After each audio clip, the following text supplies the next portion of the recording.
हर सदी में कोई एक ऐसा इंसान आता है जो अपने जज्बे से दुनिया का रुख बदल देता है,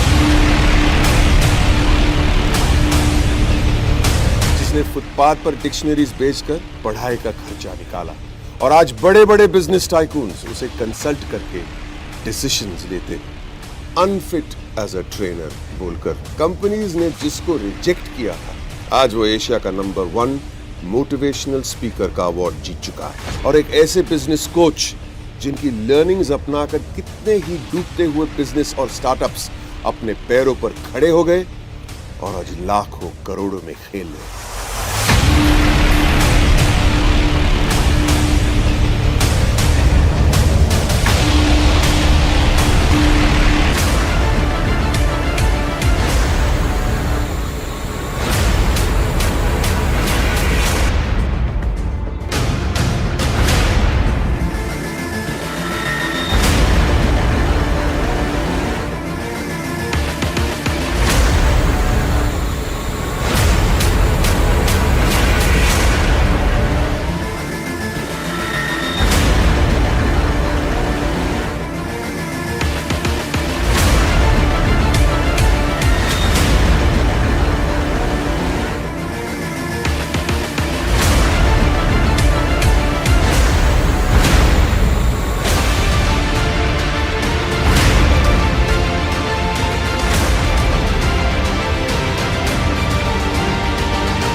Are you really ready?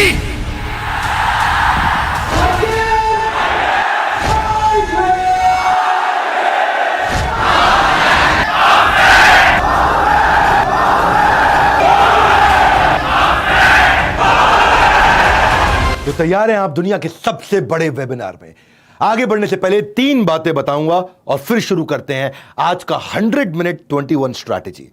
पहला चीज, ये webinar most live viewers in YouTube live webinar है आर्ट ऑफ पेरेंटिंग का। ये दुनिया का सबसे बड़ा वेबिनार होने जा रहा है। ये एक अटेम्प्ट है वर्ल्ड रिकॉर्ड का with golden book of world records. दूसरी चीज, ये वेबिनार हमने किया है करियर डिफेंस स्कूल के साथ पार्टनरशिप में। ये डिफेंस स्कूल की ट्रेनिंग कराते हैं, इंडियन आर्मी को बढ़िया मैन पावर तैयार करके देते हैं, ऑफिसर्स तैयार करते हैं, दे आर बिल्डिंग नेशन। सैनिक स्कूल की तैयारी कराते हैं या मिलिट्री स्कूल की तैयारी कराते हैं, RIMC देहरादून वगैरह। तो करियर डिफेंस स्कूल, आपका भी धन्यवाद इसमें पार्टनरशिप करने के लिए और इस वेबिनार को दुनिया में फैलाने के लिए। और तीसरी चीज, अपना डायरी पेन अपने नोट्स के लिए रेडी रखिएगा, अनइंटरप्टेड इंटरनेट अपना रेडी रखिए, क्योंकि ये कंटिन्यूस चलेगा 21 स्ट्रैटेजी।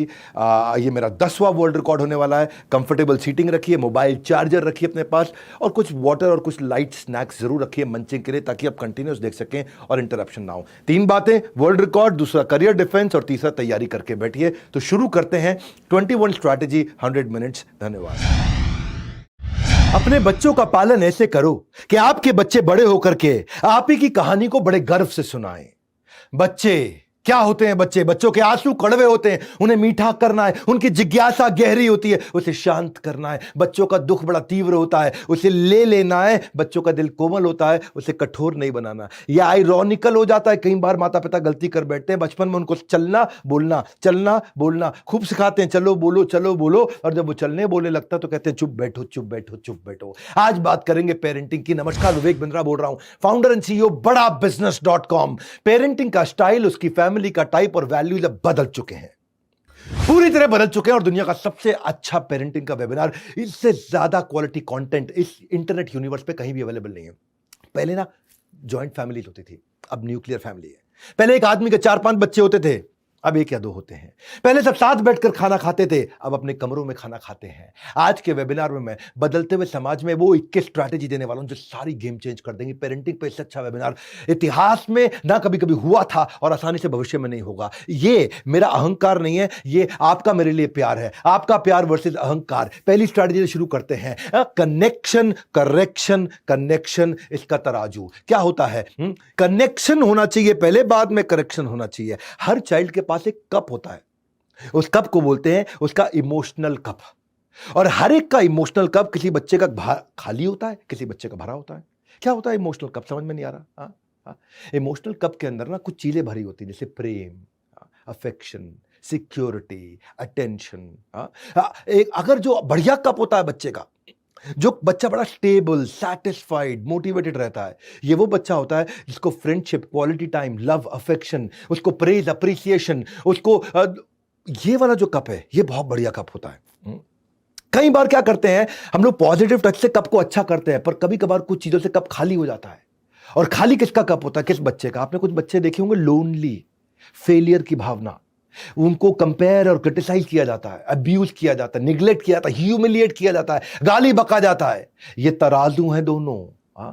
खाली कप, भरा कप, देखो वजन किस तरफ ज्यादा है। कप खाली तो नहीं आपके बच्चे का, अगर आपके बच्चे का कप खाली हुआ ना, और अगर वो लोनली फील किया, और अगर वो फेलियर फील किया, एब्यूज्ड फील किया, तो वो क्या करेगा? अपना कप जबरदस्ती इधर उधर से जाके भरेगा। और कैसे भरेगा? दूसरों के क्रेडिट को लेने की कोशिश करेगा, मैंने किया था ये। जो सफल है उससे जेलस हो जाएगा, जो जिसको सफलता मिल रही है उससे मिसबिहेव करेगा, टेंशन लेने के लिए मैनिपुलेट करेगा, झूठ बोलेगा। ऐसे समझो, आपने आइसबर्ग देखा ना, आइसबर्ग, असलियत आइसबर्ग से समझो आप। आइसबर्ग में बर्फ के नीचे, पानी में, समुद्र के नीचे बर्फ और ऊपर बर्फ। जो नीचे है वो होती है 80%, 82%, ऊपर होती है 18%, थोड़ी सी बर्फ। जो बच्चे का व्यवहार है वो ऊपर दिखता है आपको, लेकिन उसके अंदर मन में जो नहीं दिख रहा वो बहुत कुछ है। आइसबर्ग समुद्र में ऐसे ही होता है, जो नहीं दिख रहा होता पता नहीं चलता बड़ा कितना है। ऐसे ही बच्चे की जिंदगी में अंदर बहुत कुछ चल रहा है जो आपको पता नहीं चलता। बच्चा बोल नहीं पाता, कहता नहीं है, आपको अपना नहीं मानता है, वो आपका अपना होते हुए भी आपको अपना नहीं मानता है। जो अंदर की फीलिंग और बाहर का बिहेवियर दिखता है, फीलिंग दिखती नहीं। उसका सैडनेस, उसकी अनवांटेड होने की फीलिंग, उसका अनइन्वॉल्व, होपलेस होना, नर्वस होना, अनइन्वॉल्व होना, एम्बैरेस्ड होना, अनश्योर होना, डिस्ट्रेस रहना, ये सारी फीलिंग है। बिहेवियर क्या होते हैं? गुस्सा, स्क्रीमिंग, चिल्लाना, भाग रहा है इधर उधर, सुन नहीं रहा, टॉलरेट नहीं कर रहा, कंट्रोल नहीं है, छुपता है, रोता है, झूठ बोलता है, ये बिहेवियर है। आप इन्हें कंट्रोल कर रहे हैं, लेकिन अंदर क्या भावना है? वो अटैक्ड फील कर रहा है, अलोन फील कर रहा है। तो बच्चे की अंदर की भावनाओं को ठीक करना है, बाहर का व्यवहार अपने आप ठीक हो जाएगा। इसके लिए आपको पहले कनेक्ट करना है, फिर थोड़ा करेक्ट करना है, बाद में फिर कनेक्ट करना है। वो ये दुनिया जो है ना, आपके बच्चों के इमोशनल कप में छेद कर करके खाली करेगी। और ऐसा कर दो बच्चे को कि उसका इमोशनल कप कोई खाली ना कर पाए, उसको इतना प्रेम चाहिए होता है। यहां से हम शुरुआत करेंगे और पूरा वेबिनार आपको समझाऊंगा कि इमोशनल कप भरा कैसे जाता है। एक बात बताता हूं, इंटरनेट पर ढूंढने से भी आपको नहीं मिलेगा ऐसा न्यू एज पेरेंटिंग का ज्ञान, इसलिए ध्यान से अटेंड करना। इसलिए पूरा का पूरा प्रोग्राम। दूसरी स्ट्रैटेजी वो क्या है? Unlike teachers, parents are irreplaceable. क्या मतलब हुआ इसका? कि टीचर जो है ना उसको बदला जा सकता है, पेरेंट्स को नहीं बदला जा सकता। टीचर नया लाया जा सकता है, पेरेंट नहीं लाए जा सकते। मम्मी पापा नए ढूंढ के ले आए, हो सकता है पापा कभी बोल दे कि नहीं मम्मी ले आओ, है, लेकिन वास्तव में ये संभव नहीं है, केवल मजाक में संभव है। आप पेरेंट है, पेरेंट बने रहो, टीचर बनने की कोशिश मत करो। टीचर पहले ही बहुत है बाजार में, आपको पेरेंट बनना। Don't try to become teacher at home. Teacher को हायर करोगे, रिप्लेस करोगे, लेकिन आपको हायर और रिप्लेस नहीं किया जा सकता है। जब आप घर पहुंचते हो तो क्या चाहते हो? आपकी पत्नी आपसे प्रेम से बात करे या टीचर की तरह बात करे? जब आप काम के बाद घर आते हो तो आपकी पत्नी कैसे व्यवहार करे आपके साथ में? मैनेजर बन के व्यवहार करे या पत्नी की तरह व्यवहार करे? मैनेजर तो बहुत है, मैनेजर रिप्लेस हो सकते हैं, पत्नी रिप्लेस नहीं हो सकती। इसी प्रकार से टीचर रिप्लेस हो सकते हैं, पेरेंट्स रिप्लेस नहीं हो सकते। हमेशा चाइल्ड को क्या चाहिए? उसको चाहिए जब वो घर जाए तो उसको लविंग और केयरिंग पेरेंट मिले, एक और नया टीचर ना मिल जाए। क्योंकि पेरेंट जो है पहला मेंटर है, टीचर दूसरा मेंटर है। पेरेंट एक केयर गिवर है, फ्रेंडली, अप्रोचेबल होना चाहिए। ज्यादातर पेरेंट्स सोचते हैं कि अगर मैं स्ट्रिक्ट रहूंगा तो बच्चा अच्छा रहेगा। गलत फहमी है आपकी। जो माँ बाप हार्श रहे हैं अपने बच्चों के साथ ना, उनके बच्चे रिबेलियस ज्यादा बने हैं। स्ट्रिक्ट और अथॉरिटेरियन जो पेरेंट होते हैं चांसेस हैं कि उनके बच्चे को डिप्रेशन, अग्रेशन, मेंटल हेल्थ और बिहेवियर और डिसऑर्डर और स्ट्रेस, हमेशा लो सेल्फ एस्टीम ज्यादा होता है। In fact national crime record bureau कहता है कि 2020 में इसी पैंडेमिक के दौरान हमारे देश के अंदर 11,396 बच्चों ने सुसाइड किया है, यानी कि 31 बच्चे हर रोज सुसाइड कर रहे थे हमारे देश के अंदर। इसका अर्थ क्या हुआ? हर घंटे में एक से ज्यादा बच्चा सुसाइड कर रहा था हमारे देश के अंदर। और सबसे बड़ा कारण था पेरेंटल प्रेशर, वो लीडिंग कॉज था। मैदान में हारा हुआ इंसान तो जीत सकता है, लेकिन एक बार मन से हार गया ना, वो कभी नहीं जीत सकता। तो आपका बच्चा मन से जीते। आपने वो सुमित की कहानी सुनी, सारे अखबारों में छपी थी सुमित की कहानी। इसके माँ बाप दोनों मेडिकल कॉलेज में प्रोफेसर थे और चाहते थे कि हमारा बेटा एम्स से प्रोफेसर बने, एम्स का डॉक्टर बने, एम्स का डॉक्टर बने, एम्स का डॉक्टर बने। क्या हुआ सुमित के साथ? हाँ, उनके पेरेंट्स का helpful encouragement versus harmful pressure, इन दोनों में डिफरेंशिएट नहीं कर पाए। वो हेल्पफुल एनकरेजमेंट नहीं, वो हार्मफुल प्रेशर हो गया सुमित के ऊपर। सुमित डिरेल कर गया, हर रोज सुबह उठता रहा, प्रेशर के साथ उठता था। हाँ, और वो उसके पोटेंशियल को खत्म कर बैठा, डिप्रेशन में चला गया। और क्या हुआ? वो हार गया, इसके आगे सुसाइड कर गया। WHO कह रहा है हर 4 में से एक बच्चा 13, 14, 15 साल की उम्र का डिप्रेस्ड है हमारे देश में। तो ये एकेडमिक पोटेंशियल प्रेशर जो है ना, ये हर घंटे बच्चे को सुसाइड करने पे मजबूर करता है। तो बच्चे को लव एंड सपोर्ट चाहिए। आप तो टीचर मत बनो, आप उसको ये मत करो कि मैं सपोर्ट देता हूं, सपोर्ट दो। बोलो मत, सुनाओ मत, सपोर्ट दो। Don't say support, give support. Trust important है, वरना बच्चे जो है ना ऐसे पेरेंट्स को रिजेक्ट करते हैं जो अनएम्पैथेटिक होते हैं। अनएम्पैथेटिक मतलब जो बच्चे की तरफ से कभी सोचते ही नहीं। उसमें क्या होता है? अनएम्पैथेटिक पेरेंट जो बच्चे को अपने लिए बोलने नहीं देते, जो बच्चे की नीड और वांट में डिफरेंशिएट नहीं कर पाते, जो बच्चे को अच्छी चीज पर रिवॉर्ड नहीं करते और खराब चीज पर पनिशमेंट तुरंत दे देते हैं। बच्चे को आप मॉनिटर करना है, उसको निवाला सोने का दो और नजर चील की रखो। क्या बोलता हूं मैं, बढ़िया। निवाला सोने का दो और नजर चील की रखो, यानी कि सारा प्रेम दो पर ध्यान से चील की तरह देखते भी रहो उस पर। नहीं तो बच्चे आज ऐसा हो जाता है कि वो खुद को भी मार सकता है और आपको भी मार सकता है। ग्रेटर नोएडा की वो कहानी सोसाइटी में आपको पता है, जो बच्चे को बाद में इंदौर से ढूंढ के पकड़ा गया था। क्या हुआ था ग्रेटर नोएडा की वो सोसाइटी में? वो उसकी माँ सारा दिन उसको किच किच किच किच किच किच किच किच करती रहती थी और माँ और बहन दोनों का मर्डर करके रात भाग गया था वो। बच्चे बड़ों की बात सुनने में हमेशा अच्छे नहीं होते, लेकिन उन्हें कॉपी करने में अच्छे होते हैं। आप गुस्सा दिखाएंगे तो वो भी गुस्सा आएगा, अगर आप फोर्स यूज करेंगे तो वो फोर्स यूज करना सीखेगा, आप चिल्लाएंगे तो वो चिल्लाना सीखेगा। इसका मतलब क्या है कि बच्चों के साथ हमेशा सारी बात उनकी मानते रहो? नहीं, ये नहीं कह रहा। इसके बाद जो है वो अगले पॉइंट में बताता हूं, पर सुन लो मेरी बात। भूख प्यास सब मिट जाती है जब होती है बच्चों के हित की बात। बस वही करूंगा आज आपके साथ। इस वीडियो को पूरा देखना। 21 स्ट्रैटेजी दे रहा हूं, मैं तीसरी पे आ चुका हूं। मैं अपने बच्चों को वही दूंगा, वो सब कुछ दूंगा जो मुझे नहीं मिला। सुना अपनी बात? मैं अपने बच्चों को वो सब कुछ दूंगा जो मुझे नहीं मिला आज तक। बोलते हैं लोग, नहीं बोलते? हर माँ बाप को मैंने देखा है, हर माँ बाप ये बोलते हैं कि अपने बच्चों को सारे सुख दूंगा जो मुझे नहीं मिले। ना ना ना, गलत है ये। इससे बच्चों का हैंडीकैप बना दोगे, उनकी लाइफ आसान करके। मैं नहीं कह रहा कि उनकी लाइफ आसान करो, उनको कंट्रोल्ड स्ट्रगल दो। हाँ, छोटे छोटे स्ट्रगल दो उनको। उसकी हर डिमांड को ऐसे ही पूरा मत करो, कंट्रोल स्ट्रगल में लेके जाओ। उसको जो मांगे वो तुरंत नहीं देते हैं। अगर जो मांगे तुरंत हर बार दे दिया तो फिर तो बॉसी हो जाएगा, इंटॉलरेंट हो जाएगा, मटेरियलिस्टिक हो जाएगा। इसलिए आप बच्चे रिस्पॉन्सिबिलिटी ले, उसके बाद आप उन्हें फैसिलिटी दे। हाँ, डिजर्व बिफोर डिजायर, वो डिजर्व करे पहले, फिर उसकी डिजायर को पूरा करिए। रिस्पॉन्सिबिलिटी के बाद फैसिलिटी। उसको कैसे इंस्पायर करे कि वो छोटे छोटे स्ट्रगल देके, रिजेक्शंस को फेस करे, आगे बढ़े, तब आप उसको बेनिफिट दें। अपॉर्चुनिटी दें उसको एक्सपीरियंस करने के लिए इन स्ट्रगल्स को। ये स्ट्रगल्स जो है ना वो नेसेसरी है उसकी एक्सपीरियंस करने के लिए, ताकि वो फ्यूचर में बड़ी बड़ी कठिनाइयों को हैंडल कर पाएगा। क्या है, दे विल बिकम, अदरवाइज पता क्या, उनकी अनरीजनेबल स्पेंडिंग हैबिट्स हो जाएंगी और वो मनी मैनेजमेंट भी नहीं सीख पाएंगे अगर सारे बेनिफिट उनको मिलते रहे, क्योंकि वो ओवर डिपेंडेंस है आपके फ्री फ्लोइंग बेनिफिट को लेकर के। स्ट्रगल नहीं करेगा तो वैल्यू नहीं करेगा। WHO कहता है कि पेरेंट्स जिनको नहीं मालूम है, जो बच्चों को स्ट्रगल करना नहीं सिखा पाते हैं, they are breeding nasty viruses. इसलिए कह रहा हूं बच्चों पे ना एक एहसान करो कि उनको, उनके ऊपर मुफ्त के एहसान मत करो। सलमान खान ने, मैं बोल रहा हूं यार, बच्चों पे एक एहसान करें कि उन पे मुफ्त के एहसान ना करें। हाँ, आपके बच्चे आपको जिंदगी भर के धन्यवाद करेंगे कि आपने उनको बिगाड़ा नहीं, बर्बाद नहीं किया। तो करा कैसे जाइए? बच्चों को डेफर्ड ग्रेटिफिकेशन सिखाइए। क्या मतलब होता है इसका? हाँ, अगर उन्हें कुछ चाहिए तो ऐसा कुछ करिए कि उसको अर्न कर सकें। उनको एज अप्रोप्रिएट, उनकी उम्र के हिसाब की कुछ एक्टिविटी दे दें। हाँ, अगर आपको बच्चा कहता है मुझे वीडियो गेम खेलना है, उसके लिए 1,000 रुपए जमा करा दो, तो उसको बोलो ये वीडियो गेम किस कंपनी ने बनाई है, कैसे इतना कमा रही है, इसके बारे में रिसर्च करो, उसके बारे में समझो। वीडियो गेम खेलने के इंटरनेट से मुझे 10 नुकसान बताओ। हाँ, उसे कुछ ना कुछ एक्टिविटी दो, वो एक्टिविटी कंप्लीट करेगा, वो रिसर्च करके आएगा। मैंने किया था, हाँ, ये हमारे एक कॉलीग के बेटे के साथ किया। बोलते हमेशा वीडियो गेम खेलने में लगा रहता है, क्या किया जाए? तो मैंने उनको बोला कि एक काम करते हैं, उस बच्चे को बोला मैंने, आप मुझे पहले ये रिसर्च करके बताओ कि वीडियो गेम खेलने के 10 नुकसान क्या है। वो गया, इंटरनेट से पहला राउंड कॉपी मारा। मैं कहा अच्छा नहीं लगा, थोड़ा और डिटेल में जाओ। फिर उसने 5 पेज का एक डॉक्यूमेंट बनाया। 10 साल के बच्चे ने 5 पेज का डॉक्यूमेंट बनाया कि वीडियो गेम खेलने के 10 नुकसान क्या हैं। और उसके बाद वो क्या बोला, अब ज़्यादा खेलूंगा नहीं। और बेचारे के बच्चे का खेलना भी कम हो गया अपने आप। उसे गोवा जाना है तो उसे पूछो गोवा में इंटरनेट पर रिसर्च करके बताओ गोवा में ढूंढने के लिए, घूमने के लिए क्या क्या है। अमृतसर जाना है, प्लेसेस ऑफ विजिट ढूंढ के बताओ। उसे कुछ भी चाहिए, उसे अर्न करने दो। अगर उसे नया खिलौना चाहिए तो उसे बोलो एक हफ्ता जब तुम सारे कमरों को साफ करोगे तो तुम्हें नया खिलौना मिल जाएगा। हाँ, तो ये क्या है, आप उसको स्ट्रगल दे रहे हो उसको अचीव करने के लिए। वो कहता है मुझे बाहर खाना है, तो पहले 6 दिन घर पे जो लौकी बनी है वो अच्छे से आपको खानी है, तब आपको बाहर खाने को अलाउ करेंगे हम। ये इससे क्या होगा, वो अर्न करेगा उसको, और वो इंस्पायर्ड रहेगा, वो नई नई चीजें सीखेगा भी इसके साथ में। और ऐसा नहीं लगेगा फ्री में मिल रहा है सब कुछ। बस यही है, हमें ये बहुत जरूरी है सीखना कि बच्चों को हम ऐसे इंटेलिजेंट स्ट्रगल्स दें। हाँ, मैंने भी जब हमारी कंपनी को बिल्ड किया ना, तो हमने बड़ा बिजनेस जूनियर, आजकल आप सब जानते हैं, सबके सब बड़ा बिजनेस जूनियर की बहुत बात कर रहे हैं, क्योंकि जूनियर में हमने एग्जाम के साथ भी, एग्जाम के बाद भी पूरा एक नया करिकुलम बना दिया है। इसमें हमने 22 स्टेट बोर्ड कवर किए, 2 नेशनल बोर्ड कवर किए हैं, 2 इंटरनेशनल बोर्ड, 26 बोर्ड कवर किए हैं।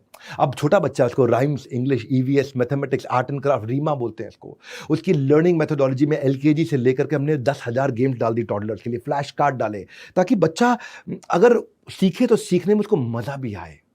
उसको राइम्स भी 26 सेकंड के लूप में चलाते हैं हम लोग, कर्सिव राइटिंग सिखाते हैं हमारी ऐप के अंदर। हमने बहुत सस्ता कोर्स लॉन्च किया, बड़ा बिजनेस जूनियर, बहुत अफोर्डेबल कर दिया है। इंग्लिश के फोनेटिक्स, उसको वोकैब स्किल, थेरेपी, सब कुछ सीखना, हैंड राइटिंग, उसको प्रिंट आउट निकाल करके हैंड राइटिंग सीख सकता है हमारे साथ में, pattern hand writing, small capital कैसे सीखेगा।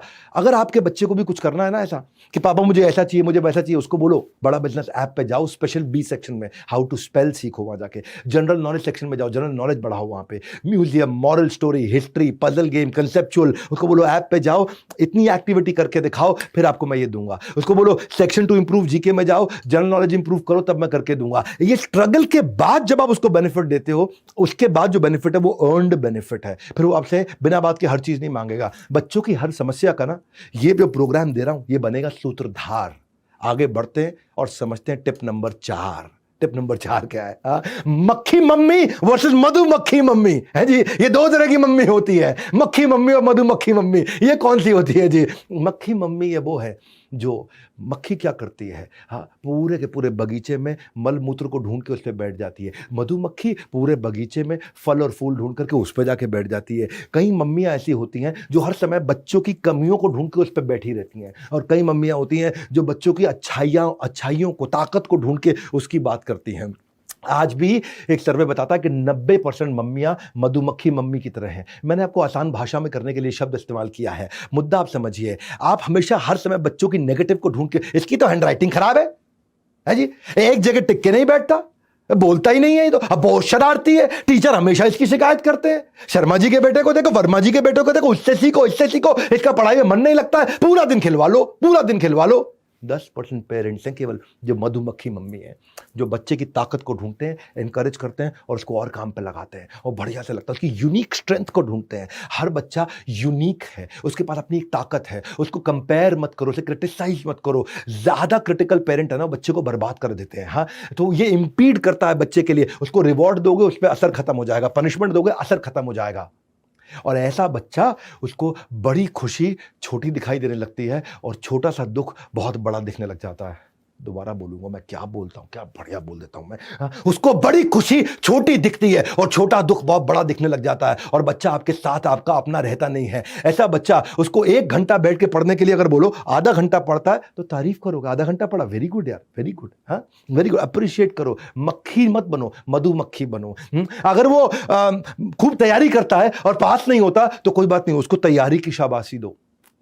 फेल होने के लिए गाली मत दो, तैयारी की शाबाशी दो। हाँ, ओवर एम्फसाइज करोगे हर समय मिस्टेक पे ना, तो परमानेंट नेगेटिव बिलीफ में उसके एंटर कर जाएगा, मेरे से कुछ हो ही नहीं सकता, मैं कुछ कर ही नहीं सकता। क्योंकि पेरेंट्स जो है ना, वो पहला चश्मा होते हैं बच्चे का। पहली बार अगर दुनिया को देखता है ना बच्चा, तो पेरेंट्स के चश्मों से देख करके देखता है। इसलिए ये जो मक्खी मम्मी जो है ना, वो हमेशा या तो बच्चे को मारेगी, बिना बात के मारेगी, इग्नोर करेगी उसके प्रश्नों को, उसके इंक्विजिटिवनेस को, वो ध्यान से सुनना नहीं बच्चे की बात को। जो बच्चा नहीं कह रहा है तो उसको तो बिल्कुल नहीं समझना, जब जो कह रहा है उसको नहीं समझ रहे तो नहीं कह रहा उसको कौन समझ लेता है। और कभी कभार तो बच्चा अच्छा करता है तो माँ बोलती देखा मैंने करा है, मैंने करा है। उसके क्रेडिट को क्यों ले रहे हो? बच्चे से क्या कंपेरिजन? हाँ, बच्चे देखा मेरे कारण के, मैं मेरी जैसी मां ना होती ना कहीं का नहीं। क्यों क्यों बच्चे के साथ कंपैरिजन? शर्म आनी चाहिए।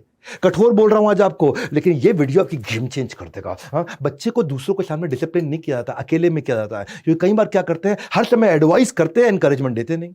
उसने कुछ अच्छा किया, उसने प्राउड फील नहीं किया, वो कोई मेडल लेके आया स्पोर्ट्स का, स्पोर्ट्स कौन देखता है जी। हाँ, उसकी अचीवमेंट पे कोई अच्छा रिएक्शन नहीं, और जब वो कोई गलती करे तुरंत पकड़ लो उसको। इसको बोलते हैं बैड पेरेंटिंग। और ये केवल एक एक्ट नहीं है, ये आपकी आदत है बैड पेरेंटिंग। पुअर पेरेंटिंग जो है ना, इंटेंशनल नहीं होती। मैं जानता हूं आपकी इच्छा थी बच्चा आगे बढ़े, लेकिन ये इंटेंशनल नहीं, कॉन्सिक्वेंशियल है। कॉन्सिक्वेंस तो उसके आएंगे। आप गलती से गलत पेरेंटिंग करो, जानबूझ के गलत पेरेंटिंग करो, नुकसान तो होगा ही होगा। आप badly parented child is a lost child. इसीलिए जब आप टीनेजर्स को जब हैंडल करते हो ना, आपने सुना होगा बच्चे वो कैसे हैं जानते हैं आप? वो क्या बोलते हैं आपके पीछे से, आपको पता नहीं है। वो आपके पीछे से बोलते हैं मेरे पेरेंट्स अच्छे नहीं है। वो इसके पेरेंट्स ज़्यादा प्यार करते हैं अपने बच्चे को। हमारे पेरेंट्स ने हमारे लिए किया ही क्या है आज तक। काश मैं किसी और के घर पैदा हुआ होता। आपसे ज़्यादा नैरो माइंडेड पेरेंट्स नहीं हो सकते किसी के। वो ऐसा भी बोल देते हैं। इसीलिए मधुमक्खी मम्मी बनने के लिए पेरेंट्स जो है सीईओ होते हैं, चीफ एनकरेजिंग ऑफिसर। करेक्ट नहीं करना है, कनेक्ट करना है। Catch him doing right things, catch him doing right things. 3 बार और बोलूंगा, catch him doing right things. सही काम करे पकड़ो उसको, जैसे वो अच्छा काम करे उसको पकड़ो, catch him doing right things. उसने कुछ अच्छा किया वहां तारीफ करो, catch him doing right things. Compare, complain, criticise नहीं, रिकॉग्नाइज, रिफॉर्म, रेक्टिफाई।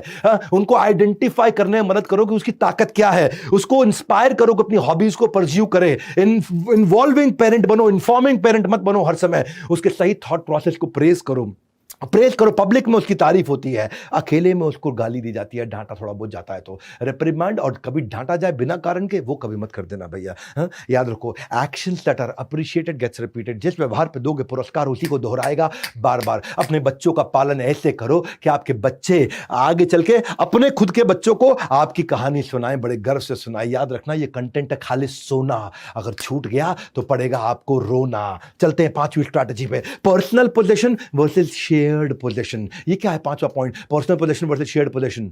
इसको ऐसे समझते हैं कि जो पुराना ट्रेंड होता था ना, वहां पे कपड़े शेयर करना, खिलौने शेयर करना, किताबें शेयर करना।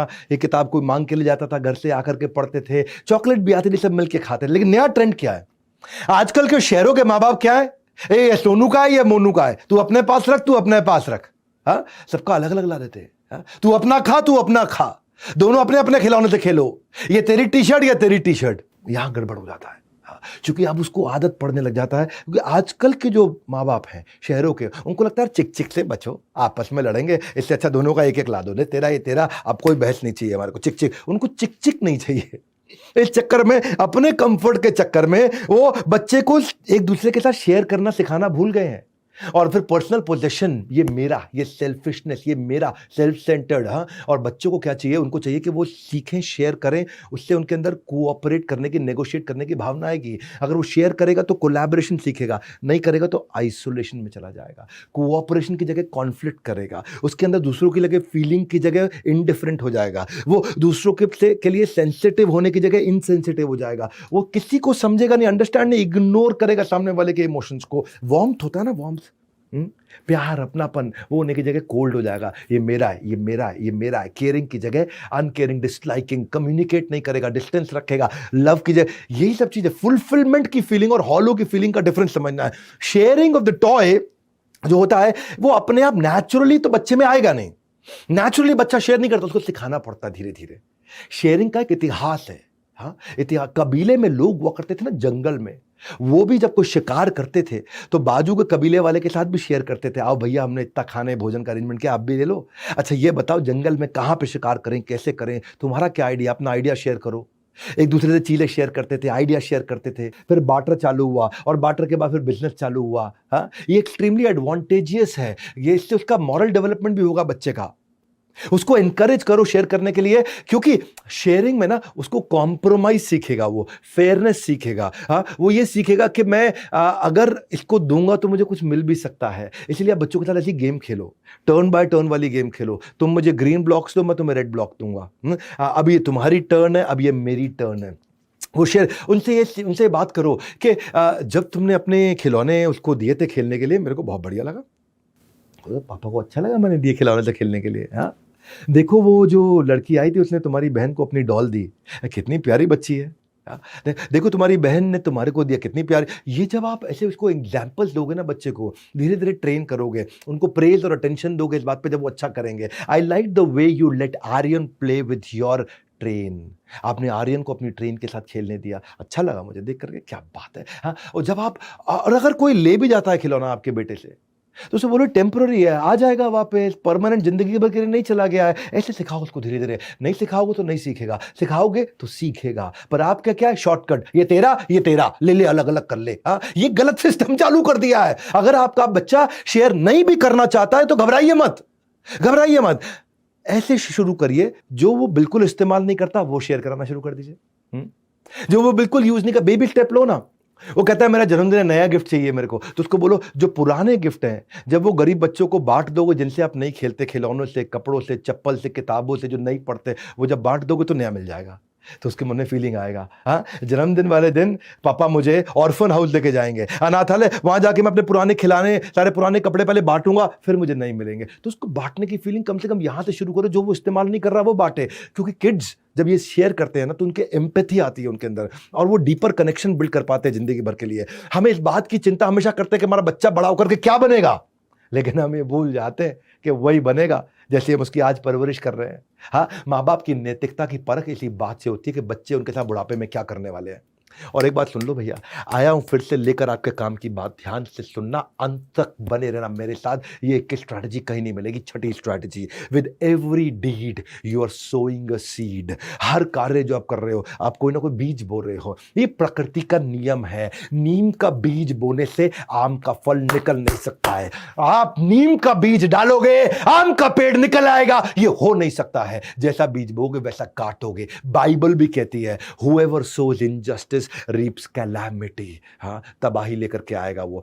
Those who plant injustice will harvest disaster, Bible भी बोल रही है। प्रकृति का नियम है, डालो नीम का बीज और आम का इंतजार करते रहो, तुम्हारी सारी पुश्तें मर जाएंगी, आम नहीं आएगा। कड़वा बोल रहा हूं, लेकिन अगर आपका बेटा झूठ बोल रहा है ना, तो चांसेस है कि आपने उसकी पुरानी गलतियों पे इतना रिएक्ट किया कि वो आज आपको सच नहीं बोलना चाहता है। अगर आपका बेटा आज सीक्रेटिव है, आपसे सीक्रेट रखता है, आपसे बात छुपाता है, तो चांसेस हैं जब उसने सच बोला था तो आपने उस बात को इतना बढ़ चढ़ करके डांटा कि उसको वो आज मन करता है कि वो सीक्रेट रखे। अगर आपके बच्चे का सेल्फ एस्टीम कम है, तो चांसेस है कि आपने उसको एनकरेज नहीं किया है पहले। अगर आपका बच्चा आज अपने लिए खड़ा नहीं हो पाता है, तो चांसेस है पब्लिक में आपने उसकी बहुत बेइज्जती करी है। अगर आपका बच्चा आज घबराया हुआ, कावर्ड, अंदर से डरा हुआ रहता है, तो चांसेस है कि आपने उसको स्ट्रगल करके जीतने नहीं दिया। अगर आपका बच्चा आज दूसरों की फीलिंग की रिस्पेक्ट नहीं करता है, तो चांसेस है कि आपने उसकी फीलिंग का रिस्पेक्ट नहीं किया। मैं बोल रहा हूं, प्रकृति का नियम है, नीम का बीज बोने से आम का फल नहीं मिलता है। जो बोओगे वो काटोगे। अगर आपका बच्चा आज जेलस है दूसरों से,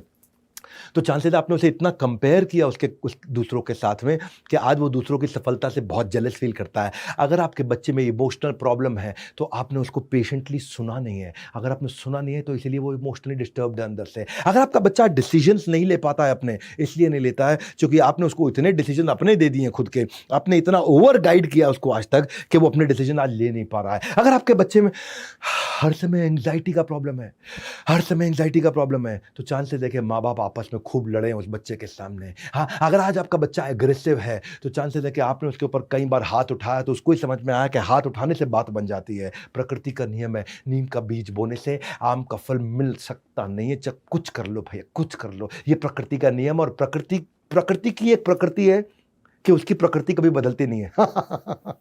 ये नेचर का नेचर है कि उसका नेचर नहीं बदलता। जैसा बोगे वैसा काटोगे। अगर आज आपका बच्चा रूड है ना, तो चांसेस हैं कि आपने अपने स्पाउस के साथ रूडली बिहेव किया या दुनिया के साथ रूडली बिहेव किया। अगर आपका बच्चा आज दुखी है मन से, चांसेस है कि आपने उसे बहुत इग्नोर किया था। अगर आज आपका बच्चा गिल्ट में जी रहा है, तो आपने उसे बहुत क्रिटिसाइज किया था कि तेरी गलती, तेरी गलती, तेरी गलती, इसलिए उसको लगता है आज हर चीज़ में हाँ ये मेरी गलती है। अगर आपके बच्चे की सेल्फ एस्टीम खत्म है, तो आपने उसको नेगेटिव नामों से गंदे नामों से बुलाया है। यही है प्रकृति का नियम। नीम का बीज बोने से आम का फल मिलता नहीं है, जो बोगे काटोगे। मैं आता हूं उसका सोल्यूशन क्या है।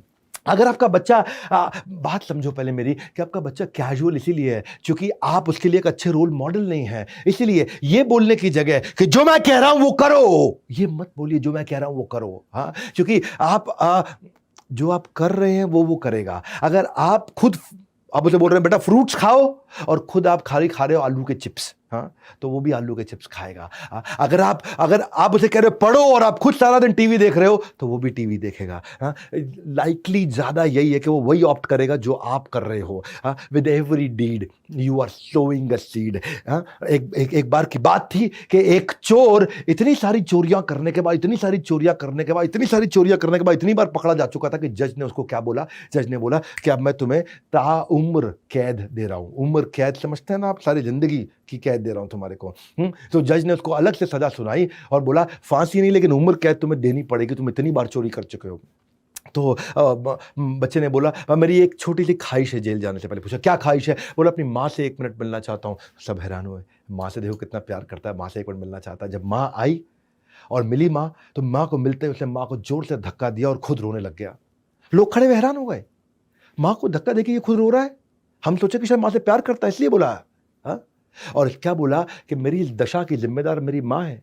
पहली बार जब मैं स्कूल से पेंसिल चुरा के लाया था उसने मुझे शाबाशी दी थी। उस दिन शाबाशी देने की जगह थप्पड़ लगा दिया होता या डांट दिया होता। जब मैं बच्चे से लड़ाई करते वक्त किसी का सर फोड़ के आया तो उसने मुझे माफी मांगना नहीं सिखाया, उसने मेरा साथ दिया। उससे मैं गुंडागर्दी सीखा। चोरी का सामान घर पे लाने से वो गर्व महसूस करने की जगह मुझे दंड दिया होता तो आज मुझे उम्र कैद नहीं मिली होती। यही बात है, प्रकृति का नियम है, नीम का बीज बोओगे तो आम का फल निकलता नहीं है। ऐसा व्यक्ति जो बच्चों को ऐसे माँ बाप को दुनिया में लाना ही नहीं चाहिए कि अगर आप उनकी परवरिश ना कर सको, क्योंकि एक खराब किया हुआ परवरिश का, गलत परवरिश से किया हुआ बच्चा न केवल खुद के लिए न परिवार के लिए बल्कि समाज के लिए भी एक दुख का बहुत बड़ा कारण बनता है।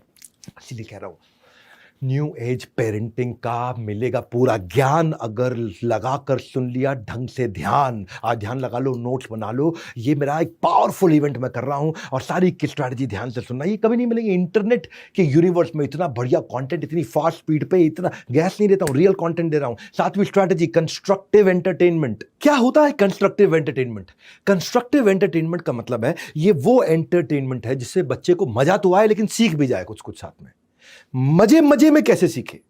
बच्चे को मजा करना है, हाँ, लेकिन आपकी इंटेलिजेंस होनी चाहिए कि वो मजे में कैसे सीख जाए। हाँ, जो भी चीज आप चाहते हो कि बच्चा याद रखे उसे गेमिफाई कर दो, उसमें गेम कर दो।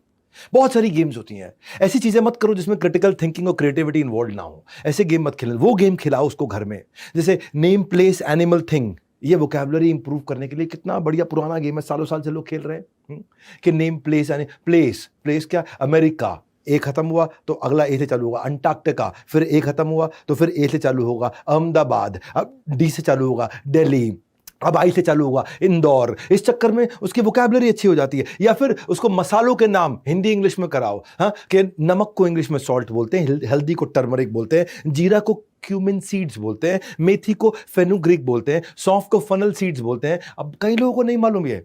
राई को क्या बोलते हैं? मस्टर्ड सीड बोलते हैं। इलायची को कार्डमम बोलते हैं। ये ऐसी गेम्स खिलाओगे ना तो वो गेम खेलेगा, मजा भी आएगा और सीखेगा। हाँ, बर्तन होते हैं, अब बर्तन में ओखली को मोटर बोलते हैं, नहीं मालूम। चकला बेलन, बेलन से आप पीट तो देते हो लेकिन बेलन को बोलते क्या? रोलिंग बोर्ड और रोलिंग पिन मालूम होना चाहिए बच्चों को। केतली को केटल बोलते हैं, कढ़ाई को वॉक बोलते हैं, तवा को ग्रिडल बोलते हैं, छलनी को सीव बोलते हैं, कद्दूकस को गाटर बोलते हैं। ये सिखाओ उसको, एंटोनिम सिनोनिम सिखाओ उसको। Giant, dwarf, arrogant, humble, knowledge, ignorance उसको सिखाओ। अटैक, डिफेंड, सनी, क्लाउडी, उसको blunt, sharp, marvellous, terrible, timid, bold, उसको कुछ वर्ड सिखाओ। उससे क्या है, सीखते सीखते उसको मजा आने लगेगा। जो चीज आप चाहते हो बच्चा याद रखे उसको गेमिफाई कर दो, उसमें गेम डाल दो। प्लेइंग गेम्स जिसमें क्रिटिकल थिंकिंग नहीं है, ऐसा नहीं होना चाहिए। इसी को बोलते हैं कंस्ट्रक्टिव एंटरटेनमेंट। मॉन्यूमेंट याद कराओ, ताजमहल कहाँ है? आगरा में। जंतर मंतर कहाँ है? दिल्ली में। आमिर फोर्ट कहाँ है? जयपुर में। हवा महल कहाँ है? जयपुर में। या फिर चार मीनार कहाँ है? हैदराबाद में। गेटवे ऑफ इंडिया कहाँ है? मुंबई में। सिटी पैलेस कहाँ है? उदयपुर में। अच्छा ये बताओ, चेंज कर दो उसको, पूछो अमृतसर में क्या है? Golden temple. ऐसी इसको शहरों के निकनेम जिसको याद कराऊं। निकनेम क्या है? जोधपुर का निकनेम ब्लू सिटी, मैसूर का ग्रीन सिटी, जयपुर का पिंक सिटी, अहमदाबाद का मैनचेस्टर ऑफ इंडिया, आनंद का milk city of India, diamond city of India Surat में है, सिटी ऑफ नवाब लखनऊ है, क्वीन ऑफ हिल्स मसूरी है। आप उसको अलग से बहुत सारी, अब जितने मुझे याद आ रहे फटाफट से बता रहा हूं आपको। सिल्क सिटी कौन सी? भागलपुर। लेदर सिटी कौन सी? कानपुर। तो ये याद कराओ उसको ऐसे, वो गेम खेलते खेलते बहुत कुछ सीख जाएगा। वो गेम जिसमें क्रिटिकल थिंकिंग नहीं, जो चाहते हो बच्चा याद करो उसे गेमिफाई कर दो। कब से बोल रहा हूं मैं, फ्री फ्लोइंग चीज नहीं, जो गोल ओरिएंटेड चीजें हो। मंदिर उसको याद करो, बिल्कुल बहुत छोटा बच्चा है, मंदिर में ले जाओ, उसको पूछो ये कौन से भगवान है, मतलब पूछो दुर्गा देवी कहां है, तो भाग के जाएगा, दुर्गा देवी को छू के आएगा। हाँ, सीताराम कहां है, भाग के जाएगा, सीताराम को छू करके आएगा। शिव पार्वती कहां है, भाग के जाएगा, पार्वती शिव को छू के आए। गणेश जी कहां है, भाग के जाए, गणेश जी को छू करके आए। हनुमान जी कहां है, भाग के जाए, हनुमान जी को मत्था टेक करके आए। हाँ, शिवलिंग कहां है, भाग के जाए, शिवलिंग को मत्था टेक के आए। राधा कृष्ण कहां है, भाग के जाए, राधा कृष्ण को मत्था टेक करके आए। हाँ, आप डिक्शनरी होती है, डिक्शनरी पकड़ा दो उसके हाथ में, उसको बोलो डिक्शनरी में ए से लेके जेड तक 26 लेटर हो गए। हर दिन एक लेटर को उठा लो उस अल्फाबेट से, ए से उठा लो, आज बी से उठाएंगे, आज सी से उठाएंगे, आज डी से उठाएंगे, आज ई से उठाएंगे, आज जेड से उठाएंगे। और एक दिन में एक शब्द सीखे, वो उसका मीनिंग क्या है वो सीखे। आप उसको, और नहीं तो कुछ कम से कम राज्य की कैपिटल सिखानी शुरू कर दो। आप गूगल बॉय का इंटरव्यू देखा था आपने हमारे बड़ा भारत चैनल पे? मेरे ख्याल 2 मिलियन व्यूज हो चुके होंगे। हाँ, वो जो गूगल बॉय ऑफ इंडिया, अब वो कौटिल्य पंडित को ऐसी तो माता पिता ने सिखाया था, उसको बचपन से यही सब सिखाते थे वो। हाँ, मणिपुर की कैपिटल इम्फाल, सिक्किम की कैपिटल गैंगटॉक, हिमाचल की कैपिटल शिमला, गुजरात की कैपिटल गांधीनगर, केरला की तिरुवनंतपुरम, आसाम की दिसपुर, गोवा की पानाजी, आंध्र प्रदेश की अमरावती। याद नहीं रहती हैं, लेकिन आप ये गेम्स खेलोगे उसको याद हो जाएंगे। टाइम बिताओ उसके साथ में, बच्चे के साथ में। और वो मैं बार बार आपसे बोल रहा हूं, जो चीज चाहते हो वो सीखे, उसको गेमिफाई कर दो। प्लेइंग गेम में ना आपको बस सिंपल इतना करना है कि बोर्ड गेम, चेस खिला दो, स्क्रैबल खिला दो, क्रॉसवर्ड खिलाओ, पिक्शनरी खिलाओ, प्रॉब्लम सॉल्विंग कराओ, कंसंट्रेशन बढ़ाओ, मेमोरी रिकॉल उसकी बढ़ेगी। ज्वेलरी मेकिंग, सोप मेकिंग लड़की है तो कितना कुछ आप कर सकते हो। और कुछ नहीं तो एटलस पकड़ा दो, लगा रहेगा एटलस के साथ। मैंने ये थॉट प्रोसेस को रखा था अपनी टीम के साथ, लीडरशिप के साथ। जब मैं ये सेमिनार करने जा रहा था ना, उस सेमिनार के बारे में, आज के सेमिनार के बारे में मैंने आज से 1.5 साल पहले, 1 साल पहले सोचा था बहुत डिटेल में। और तब मैंने बड़ा बिजनेस जूनियर बिल्ड करना शुरू किया था कि हमारे को विजुअल लर्निंग देनी है बच्चों को, ताकि उनकी क्यूरियोसिटी, इमेजिनेशन रहे। और वही बड़ा बिजनेस जूनियर हमने किया। Fun, quizzes, drag and drop, match the column, real life video, caterpillar butterfly कैसे बनती है उसकी रियल लाइफ वीडियो दी हमने। कंसेप्चुअल क्लैरिटी आ जाती है उससे बच्चों को। अगर सिविक्स भी सिखानी है उसको, रीजनल कल्चरल डाइवर्सिटी को विजुअली सिखाया हमने बड़ा बिजनेस जूनियर के अंदर।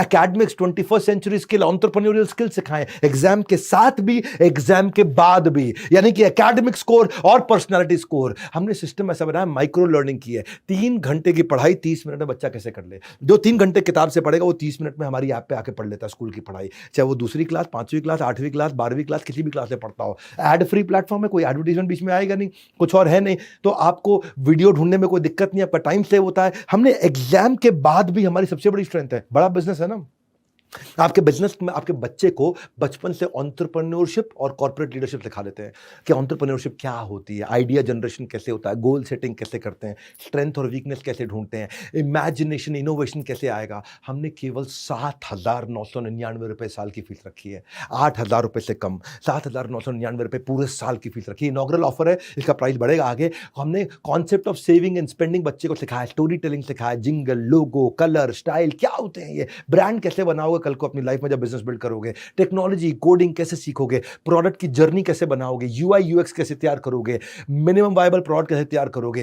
ये मैं बोल रहा हूं आपको कि अगर छोड़ दिया बीच में मेरा साथ तो कैसे बनेगी आपकी बात। ये बड़ा बिजनेस जूनियर, ये पेड प्रोडक्ट है हमारा 7,999 का। फिलहाल उसकी बाद में करूंगा, पहले भी 8वीं स्ट्रैटेजी पे आता हूं, change in behaviour versus change in belief. जो बच्चा बिहेव करता है आप उसको बदलना चाहते हो, ये बदलना है, ये नहीं बदलना जो वो कर रहा है, ये बदलना, इधर इधर इधर। ये बदल गया ना तो ये बदल जाएगा, ये अपने आप बदल जाएगा। सुनो सुनो सुनो, सबको चाहिए रिजल्ट, रिजल्ट के पीछे होता है डूइंग, डूइंग के पीछे होता है बीइंग। हाँ, रिजल्ट तब बदलेगा जब डूइंग बदलेगा, और डूइंग तब बदलेगा जब बीइंग बदलेगा। ये बोल रहा हूं, बिलीफ से बनता है बिहेवियर। हाँ, आपको हाथी की वो कहानी पता है ना, क्या हाथी को मोटी मोटी चेन से बांध के रखते हैं पहले, और बाद में उस हाथी को कुछ साल के बाद उसको जूट की पतली रस्सी से बांध के छोड़ देते हैं खूंटे पे। पांव हल्का सा खींचेगा, रस्सी तोड़ देगा, लेकिन हाथी जिंदगी भर वो रस्सी छोड़ के जाता नहीं है कहीं, क्योंकि उसका बिलीफ बन जाता है कि ये रस्सी अब मुझसे टूटेगी नहीं, हाथी से टूटेगी नहीं, अरे ऐसी ऐसी तो सैकड़ों रस्सियाँ रोज तोड़े वो, हर मिनट में तोड़े, लेकिन वो हाथी तोड़ता नहीं है क्योंकि उसका बिलीफ बदल जाता है। ऐसे ही बच्चे का बिलीफ बदलना है, बिहेवियर नहीं बदलना है। हाँ, वो कैसे सोचे ये बदलना है। उसको सॉरी बुलवाना नहीं है, उसको सॉरी सुचवाना है, वो सोचे। उसको थैंक यू ज़बरदस्ती बुलवाना नहीं है, उसको थैंक यू सोचने लायक बनाना है, तो बोल तो वो अपने आप देगा। जो शराबी होता है ना, शराबी को कितना मर्जी रोक लो, बाथरूम में जा करके शराब पी लेगा, कहीं भी पी लेगा, सीक्रेटली पिएगा, अकेले पिएगा, क्योंकि उसको आप ऐसे ही आपको बिलीफ बदलना है, बिहेवियर को नहीं रोकना है। बैड बिहेवियर को क्रिटिसाइज करने से बात नहीं बनेगी। सुबह जल्दी क्यों नहीं उठते? तुम बिल्कुल सुबह जल्दी नहीं उठते, घटिया बच्चा हो तुम, पलट के जवाब देते हो, अंकल से ठीक से बात नहीं कर रही, तुम टीवी बहुत देखते हो, तुम तो ऐसे हो, तुम तो वैसे। इस सब से बात नहीं बनेगी। बात ये यहां से बदल दो तो ये अपने आप बदल जाएगा। हाँ, फोकस ये है कि हम आइडेंटिफाई करें कि कैसे बिलीफ को बदला जाए। उसके लिए उसका मोबाइल छीन लो, टीवी का रिमोट छीन लो, ये अपने बिहेवियर बदला। बिहेवियर नहीं बदलना है, बिलीफ बदलना है। कब से कह रहा हूं मैं आपको। हाँ, आप उसको नेगेटिव पनिशमेंट मत दो, पॉजिटिव पनिशमेंट दो। मैं बताऊंगा उसके बारे में, वो आपको पॉजिटिव रिजल्ट कैसे देता है। हाँ, आप देखो, आप अगर वो, अब देखो क्या हैबिट है उसकी, बहुत ज्यादा टीवी देखता है, बहुत ज्यादा वीडियो गेम खेलता है, बिल्कुल पलट के उल्टा जवाब देता है आपको। या बहुत क्लेप्टोमीनिया समझते हैं?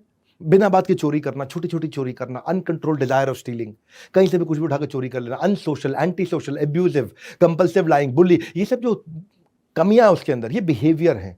इनको नहीं आप बदल सकते, आपको यहां से बदलना पड़ेगा बच्चे को। जब आप उसको धीरे धीरे डीमेरिट बताओगे, इसके नुकसान समझाओगे, इन हैबिट्स को बदलोगे।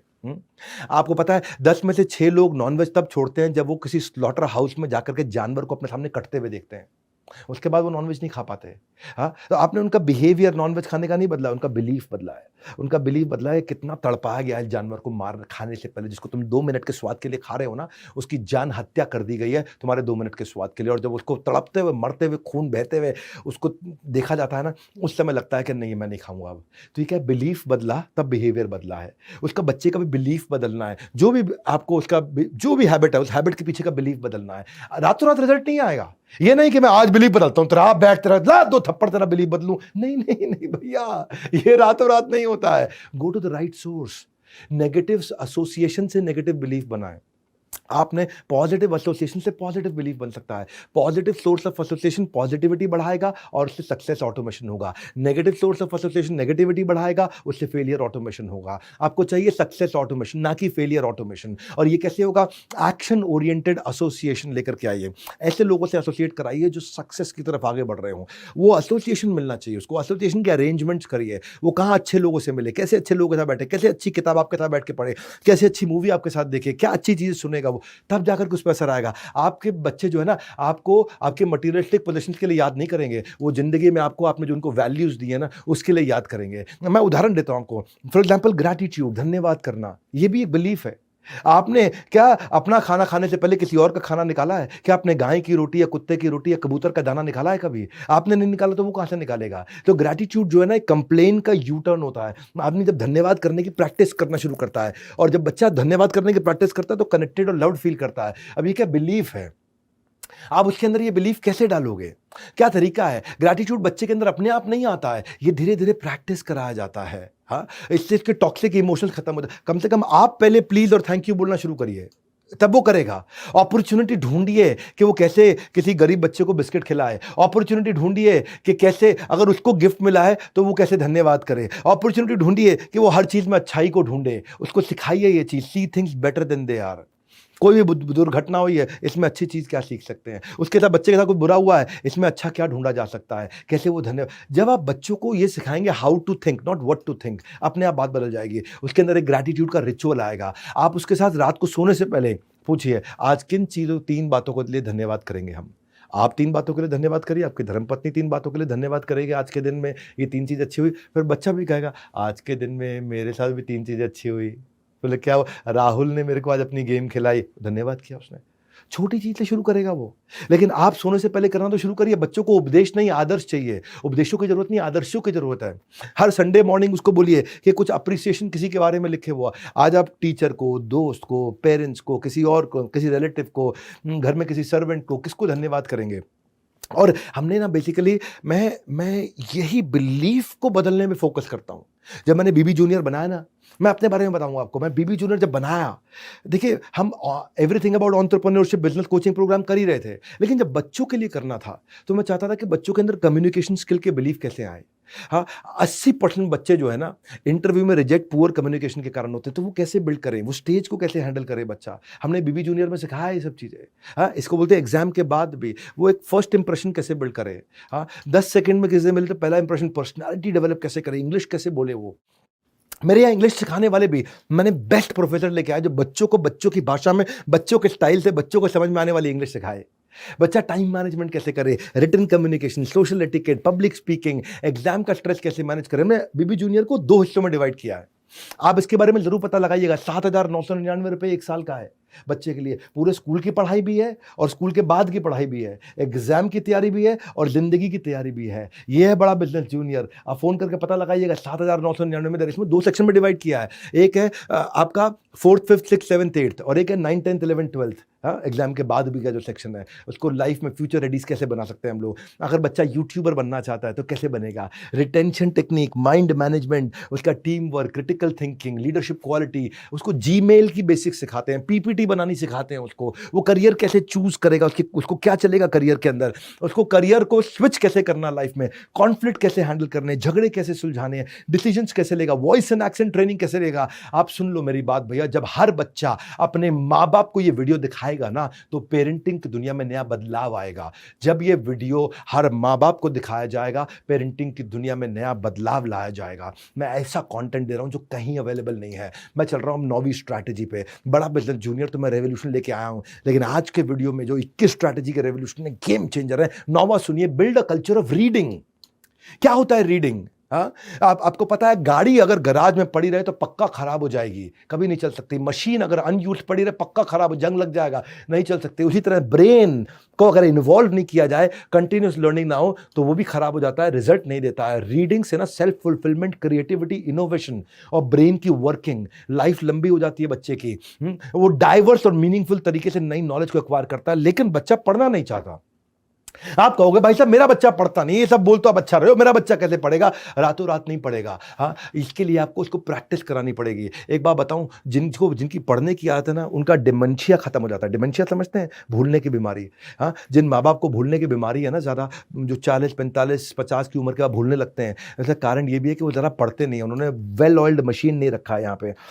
आपका स्पीड ऑफ लर्निंग प्रोसेस बढ़ता है। क्यों? क्योंकि न्यूरॉन होते हैं ना ब्रेन के, वो खुलते हैं, न्यूरल पाथवे खुलते हैं। जब ब्रेन के अंदर करोड़ों अरबों न्यूरल पाथवे खुलते हैं तो इंपल्स अंदर ट्रैवल करता है, उसके अंदर आपकी फास्टर लर्निंग होती है। क्योंकि ब्रेन के अंदर की फैकल्टीज खुलती हैं तो कंटेंट अंदर एब्जॉर्ब होता है। हाँ, आप जो आदमी ज़्यादा पढ़ता है ना, he can actually think big and out of the box. वो बड़ा सोच सकता है, बाहर सोच सकता है, नया सोच सकता है। क्योंकि आज का रीडर कल का लीडर है। सुन लो भैया क्या बोल रहा हूं, आज का रीडर कल का लीडर है। जो ऐसे कहते हैं कि not all readers are leaders but all leaders are readers for sure. इसीलिए कहते हैं किताब जैसा वफादार कोई भी दोस्त नहीं है। बिल गेट्स 50 किताबें 1 साल में पढ़ते हैं। जुकरबर्ग 1 किताब 2 हफ्ते में पढ़ता है। मुकेश अंबानी 2 घंटा रोज पढ़ते हैं। स्टीव जॉब्स 1 किताब हर महीने। गांधी ने 11,000 किताबें अपनी जिंदगी में पढ़ी थी। बराक ओबामा 1 घंटा रोज पढ़ते हैं। जैक मा, या मैं खुद भी रोज 2 घंटा पढ़ता हूं। मेरे को ऐसा लगता है कि जब भी कोई टेलीविजन ऑन कर दे तो उस समय आप दूसरे कमरे में जाकर के पढ़ना शुरू कर दो। इसलिए टेलीविजन आपका सबसे अच्छा दोस्त है। एक बात बता दूं आपको, रीडिंग को इंस्पायरिंग बनाया जा सकता है। लेकिन अगर बच्चे को कुछ भी पढ़ने का मन नहीं कर रहा तो ये देखो कि क्या पढ़ने का मन कर सकता है उसका। पढ़ना अपने आप में इंस्पायरिंग नहीं होता, लेकिन अगर पढ़ने को किसी गोल के साथ लिंक कर दें। हाँ, आप एक रीडिंग का स्पेस बनाइए घर में और बच्चे को एक पर्पस दीजिए छोटा सा कि ये क्यों पढ़ना है। पढ़ना है, पढ़ो पढ़ो पढ़ो नहीं, क्यों पढ़ें, इसको पढ़ने से क्या फायदा होगा। पहले दिमाग में कॉन्सेप्ट डालें, फिर वो कंटेंट पढ़ेगा। हाँ, उसको बताएं कि ये टास्क सीखेंगे हम पढ़ने से। आप भी पढ़ो, मैं भी पढ़ूंगा, ये टास्क सीखेंगे। हाँ, उसको सीखने पे फोकस करिए रीडिंग से पहले। Learning before reading. लर्निंग को गोल बनाइए। क्या सीखेंगे, क्या नई चीज सीखने वाला है मेरे बेटे आज तो बता। इस हफ्ते में हम क्या सीखेंगे नया? इस हफ्ते में हम कोडिंग का ये चैप्टर सीखेंगे, मतलब ये मुद्दा सीखेंगे, ये नई चीज सीखेंगे। हाँ, ये सीखेंगे कि भाई फ्लाइट की टिकट बुक कैसे कराई जाती है, ट्रेन की टिकट बुक कैसे कराई जाती है, अब उसके अराउंड पढ़ो। तो उसे कोई गोल दे दिया तो वो ढूंढ ढूंढ के पढ़ना शुरू कर देगा। लर्निंग को ऑब्जेक्टिव बनाओ, रीडिंग को ऑब्जेक्टिव बनाओ। रीडिंग कभी भी अच्छी नहीं होती, इंस्पायरिंग नहीं होती है। सीखने के लिए रीडिंग करना है, रीडिंग करने के लिए रीडिंग नहीं करना है। उसको बोलो पढ़ पढ़ पढ़ पढ़ पढ़, नहीं पढ़ेगा। लेकिन उसको समझ में आ जाए कि रीडिंग से मुझे क्या सीखने को मिले, क्या एप्लीकेशन मिले, मुझे क्यों पढ़ना है, इसका पर्पस मिल जाए। क्योंकि रीडिंग जो है ना वो contributing activity, absolute activity. Reading सब कुछ नहीं है जिंदगी में। मैं ये नहीं कह रहा रीडिंग का कल्चर बनाओ, रीडिंग करनी कर, रीडिंग क्यों करूं, उसको पर्पस हो तो रीडिंग अपने आप करेगा वो। हाँ, आग सीने में लगाते, पीछे नहीं लगाते। सीने में आग लगाओगे, पीछे आग लगाओगे जल जाएगा। सीने में आग लगाओगे इतिहास रच देगा। उसके सीने में आग लगाओ, ये पढ़ना क्यों है। उसको इंस्पायर्ड रीडिंग, प्रेस्क्राइब्ड रीडिंग नहीं, प्रेशराइज्ड रीडिंग नहीं, inspired reading. Reading self driven हो जाए उसके लिए। और अगर वो पढ़े तो उसको सक्सेस को सेलिब्रेट करो। मैंने भी रीडिंग को आसान करने के लिए जब अपनी लीडरशिप के साथ डिस्कशन किया तो 1 साल लगाया हमने इस पे, इस एडटेक कंपनी के अंदर कंटेंट को सीबीएसई से सर्टिफाई कराया, स्ट्रक्चर्ड कंटेंट लेके आए और 3000 पब्लिशर्स का कंटेंट ला करके अपनी ऐप में डाल दिया। आज मैं डंके की चोट पे कह सकता हूं, बड़ा बिजनेस जूनियर खरीदने के बाद आपको इस पब्लिशर की, उस पब्लिशर की, फलाने की, डिगाने की, सबकी किताब खरीदने की जरूरत नहीं। बाइलिंगुअल बनाया कि रीडिंग आसान हो जाए बच्चे के लिए। हिंदी में भी, इंग्लिश में भी, उसका ऑडियो भी डाल दिया, वीडियो भी डाल दिया, यूकेजी भी डाल दिया और 12th तक डाल दिया, on the fly Hindi English. और फिर भी अगर आप चाहते हो इंटरनेट बंद करना है तो इंटरनेट बंद कर दो। बच्चा मोबाइल में ऑफलाइन पढ़ सकता है। हमारे यहाँ पे हमारी ऐप में हमने ऑफलाइन का मोड डाल दिया कि ये ना हो कि बच्चा इंटरनेट पे कुछ और करने लग जाए। टॉपर की आंसर शीट डाल दी, जितने भी टॉपर्स हैं उन्होंने इस क्वेश्चन को कैसे सॉल्व किया। हाँ, ये 10th और 9th क्लास में होता है। ये बच्चों से जुड़ी हर समस्या को कह पाओगे अब बस। लेकिन उससे पहले आगे बढ़ते हैं, समझते हैं टिप नंबर 10। 10वीं strategy, inspirational story for growth mindset. कहानी याद रह जाती है, स्टोरी जिससे ग्रोथ होती हो बच्चे की। सुनो मेरी बात को, स्टोरी ऐसी कहानी जिससे आपके बच्चे की ग्रोथ होती हो। कब कर सकते हैं? बेड टाइम, स्लीप टाइम, ये कहानी का टाइम होता है। याद है दादा दादी, नाना नानी की कहानियां आज भी होनी चाहिए। आज भी आप इंटेलिजेंटली ग्रोथ ओरिएंटेड कहानी सुना। विक्रम बेताल की कहानी नहीं चाहिए, मैं वो कहानी चाहिए जिस कहानी से बच्चे की ग्रोथ होती हो। हाँ, वो आप इसलिए वेब सीरीज को बायोग्राफीज में कन्वर्ट कर दो। घर पे कोई वेब सीरीज नहीं चलनी चाहिए, केवल बायोग्राफी चलनी चाहिए। वो स्टोरी, वो आउटकम ओरिएंटेड कंटेंट जो कंज्यूम कर रहे हैं हम लोग। हाँ, ये नहीं कि आज आपने ये ठीक नहीं किया, आज आपने वो ठीक नहीं किया, आज आपने ये गलत किया। एक इंस्पिरेशनल पर्सनालिटी स्टोरी उठाइए और उसका डीप ब्रीफ करिए बच्चे के साथ। बायोग्राफी से ना बच्चे को इंसाइट मिलेगा कि वो कैसे हैंडल करेगा क्राइसिस को। कई मूवीज है बायोग्राफी पे जहां पे वो समझ पाया कि कॉम्प्लेक्स प्रॉब्लम को कैसे सॉल्व करूंगा मैं। बच्चे को सीखने को मिलता है बायोपिक में। वो एक ऑर्डिनरी आदमी एक्स्ट्राऑर्डिनरी हीरो कैसे बनता है, बायोपिक में वो सीखता है। ये जो इंस्पिरेशनल मूवीज होती हैं, बायोपिक होती है, ये एक अप्रोच है जिससे आप एक डिप्रेशन के मरीज को भी बाहर निकाल सकते हो, मूड डिसऑर्डर से लोगों को ठीक कर सकते हो। बायोग्राफी से पता चलता है कि मुझे क्या नहीं करना है। मैरी कॉम देखी है आपने, महेंद्र सिंह धोनी की मूवी देखी है आपने, ये सब क्या बड़ी पावरफुल बायोग्राफी है। आप इन्वेस्ट कर रहे हो अप्रिशिएटिंग एसेट में, जिसको सारी जिंदगी अपने साथ लेकर के जाएंगे, उनको साथ में बैठ करके दिखाओगे उन्हें। गुंजन, वो पायलट जो पहली बनी थी, फाइटर पायलट हमारे देश की, उसकी बायोग्राफी दिखाओगे। वो सोचेगा पान सिंह तोमर स्पोर्ट्समैन कैसे बना था, आगे बढ़ा था, वो उसके बारे में सोचेगा। वो ये सोचेगा कि मैं कैसे इस बायोग्राफी से मैं सीख सकता हूं। भाग मिल्खा भाग से सीखूंगा, बुधिया सिंह से सीखूंगा, सांड की आंख से सीखूंगा, सूरमा से सीखूंगा। वो ये सीखेगा, दंगल से सीखेगा, भगत सिंह से सीखेगा, कौन प्रवीण तांबे, वो सीखेगा। सुभाष चंद्र बोस की कहानी सुनाइए उसको, नीरजा की कहानी सुनाइए, वो जो एयर होस्टेस थी। ये एक एक्सीलेंट तरीका है कि अपने बच्चे की मेमोरी को बिल्ड करना, उसके अंदर एक संस्कार डालना। वो स्टोरीज हैं, उसके पास एक रेफरेंस पॉइंट आ जाता है। ये कर सकता है तो मैं भी कर सकता हूं, इसने करके दिखाया तो मैं भी कर लूंगा। If he can do I can do, एक कैन डू एटीट्यूड आ जाता है उसके अंदर। उसके अंदर वो संस्कार आना शुरू होता है, वो रेफरेंस पॉइंट का। और वो मोटिवेशनल कंटेंट जब आपके साथ कैन डू एटीट्यूड का वो लेगा ना, तो वो जब उस मूवी के अंदर अपने से नीचे को देखेगा तो ग्रैटिट्यूड महसूस करेगा, भगवान आपने बहुत कुछ दिया। और अपने से ऊपर वाले को देखेगा तो एटीट्यूड बिल्ड करेगा कि मैं भी वहां पहुंच सकूं। तो ग्रैटिट्यूड भी होगा, एटीट्यूड भी होगा। Lower for gratitude, higher for attitude, दोनों बिल्ड करेगा। उसको झुंड दिखाओ, कैसे अमिताभ बच्चन ने झुग्गी झोपड़ी के बच्चों की फुटबॉल टीम बनाई। सुपर 30 दिखाओ, कैसे उन्होंने गरीब बच्चों को पढ़ाया। शेरशाह, पान सिंह तोमर, शकुंतला देवी, 1983 जो मूवी कपिल देव की बनी थी वर्ल्ड कप के ऊपर, हवाई ज्यादा, पैडमैन, गुरु, LOC, कितनी बढ़िया बढ़िया मूवी है। साइना, एयरलिफ्ट, चक दे इंडिया, ये सब प्रॉब्लम सॉल्विंग और गेम चेंजर कंटेंट है और इसका कोई सब्स्टिट्यूट नहीं होता है भैया। देखो, या तो आप एक्सपीरियंस खुद कर लो या दूसरे के एक्सपीरियंस से सीख लो। और यहां पे बायोपिक मूवी से वो दूसरे के एक्सपीरियंस से सीख सकता है।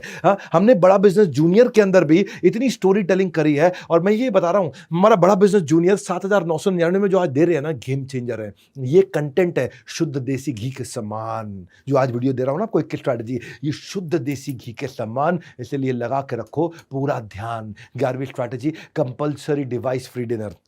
क्या होता है compulsory device free dinner? Dinner के टाइम पे कोई डिवाइस नहीं। डिनर एक ऐसा टाइम है जब सारे माँ बाप और बच्चे सब इकट्ठे बैठते हैं, पिता भी है, माँ भी है, बच्चे भी हैं, दादा भी है, दादी भी है। डिवाइस फ्री कर दो उस समय। ये रियल प्राइम टाइम है। हाँ, जैसे टीवी वाले बोलते हैं, न्यूज वाले prime time prime time prime time show prime time show. भाई साहब, ये आपके परिवार का प्राइम टाइम है। मील टाइम का मतलब फील टाइम, ये फील टाइम है। हाँ, जिसके साथ हमें दोस्ती करनी होती है ना भाई साहब, रिश्ता मजबूत करना होता है, उसको हम घर पे डिनर पे बुलाते हैं या उसके घर पे डिनर पे जाते हैं। अगर आपको अपने बच्चों से दोस्ती करनी है, उनसे रिश्ता मजबूत करना है, तो फेस टू फेस टाइम उनके साथ बैठिए। ये वो कॉमन टाइम है जिससे में आप सबके सब घर पे होते हैं। एक रिसर्च कहती है कि अगर डिनर के टाइम पे केवल फोन वहां पड़ा भी हो ना, तो वो भी क्वालिटी ऑफ कॉन्वर्सेशन को डिस्ट्रैक्ट कर सकता है। फोन दूर कर दो। 70% फैमिलीज आज हमारे देश के अंदर परमानेंट टीवी चला के रखती हैं खाने के टाइम पे। अलग अलग टीवी सीरियल चले जा रहे हैं, पता नहीं कौन कौन से चल रहे हैं। घर की पॉलिटिक्स के टीवी सीरियल चल रहे हैं वहां पे। औरतें, माँ बैठ करके, दादियां सब देख रही है बैठ के, दिमाग खराब कर रखा है। National centre for addiction and Colombia university वो क्या बोलती है, जो माँ बाप के साथ बच्चे बैठ के आराम से टेबल पे खाना खाते हैं, जमीन पे या बिस्तरे बैठ के खाते हैं, वो जिंदगी में आगे ड्रग्स यूज करना, उनके चांसेस बहुत घट जाते हैं, स्कूल में अच्छा परफॉर्म करते हैं और उनकी जिंदगी में बिहेवियर के इश्यूज नहीं आते हैं। फैमिली बॉन्ड बनेगा ना, बॉन्ड बनेगा और पता चलेगा अरे हमारे घर वाले भी अच्छे लोग हैं। अच्छे लोग हैं मेरे घर वाले, उनको जानने का मौका मिलेगा, उनके साथ बैठेंगे।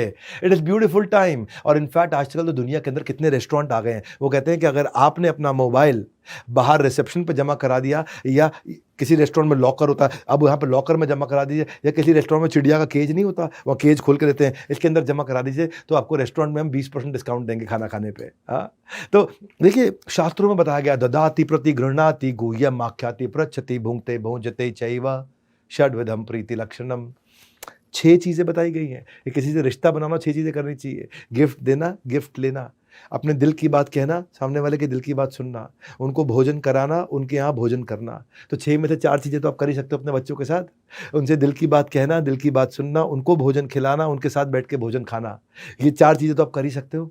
पावरफुल है, ये गेम चेंजर है, क्योंकि टीवी आपकी बुद्धि को सक कर लेगा।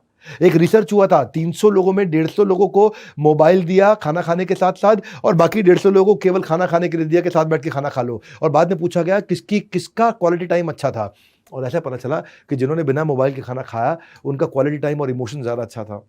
सुनो सुनो सुनो भैया, आज का प्रोग्राम आपको जीवन भर रहेगा याद, क्योंकि आपने जो दे दिया मेरा साथ, अब कोई नहीं देगा आपकी पेरेंटिंग स्किल्स को मात। हाँ, क्योंकि आपने दे दिया मेरा साथ, कोई नहीं दे सकता आपको मात। पकड़ते हैं 12वीं strategy, morning time is caring time, yelling is damaging. बहुत सारी माएँ गलती कर बैठती हैं मॉर्निंग के अंदर, बच्चों को सुबह उठाते वक्त चिल्ला के उठाती हैं, उठ जा कुंभकर्ण, कितना सोएगा तू, सोता रहेगा, तेरा स्कूल छूट जाएगा। चीखना, चिल्लाना, बच्चे का दिन भी खराब होगा, आपका दिन भी खराब होगा। मॉर्निंग में बच्चे के साथ ऐसे कभी नहीं उठाते चिल्ला के उसको, ना पति को ना बच्चे को जोर से चिल्ला के कभी नहीं उठाते।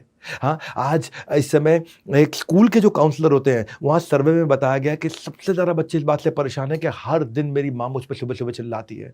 हाँ, वहाँ पूछते हैं, how should I deal with my mom, she yells at me early morning for no reason. बच्चे बोलते मेरी माँ के पास का सीरियस एंगर इशू है, मैं और नहीं ले सकता इसको, मैं और नहीं ले सकता। अपसेट रहते हैं बच्चे इसको लेकर के। स्कूल काउंसलर में सबसे बड़ा इशू ये आ रहा है, जैसे बच्चे बोलते हैं हर रोज़ मेरी माँ मुझे सुबह रुला करके स्कूल भेजती है, हर रोज़ सुबह चिल्लाती है मेरे ऊपर। हाँ, हर every day she makes me cry every morning. मैं रोज़ रात को सोते हुए डरता हूँ कि there will be no day where I will wake up without fear और टीयर। हाँ, या तो मैं रोऊंगा या मैं घबराऊंगा, वो रोज़ हो रहा है मेरे साथ में। ये जो है ना आज बच्चे, और ऐसा करोगे ना तो बच्चे डिसेंसिटाइज हो जाएंगे, बिल्कुल वो सेंसिटिव नहीं रहेंगे इन सब चीज़ों को, ढीठ हो जाएंगे, बिल्कुल बर्बाद हो जाएंगे। वैसे मैं समझ सकता हूँ कि माँ ऐसा करती क्यों है। माँ ऐसा इसलिए करती है क्योंकि उसकी खुद की बहुत टेंशन है। क्योंकि एक मिडिल क्लास हाउस होल्ड के अंदर जहाँ नौकर चाकर बहुत सारे नहीं है, वहाँ पे थोड़ा सा भी ऑल्ट्रेशन होता है तो सारे शेड्यूल खराब हो जाते हैं। क्योंकि सास ससुर को चाय चाहिए ना, हस्बैंड को नाश्ता चाहिए, सामान पैक करके दो, जूता किधर, मोजा किधर, कच्छा किधर, कपड़ा किधर, फटाफट दो।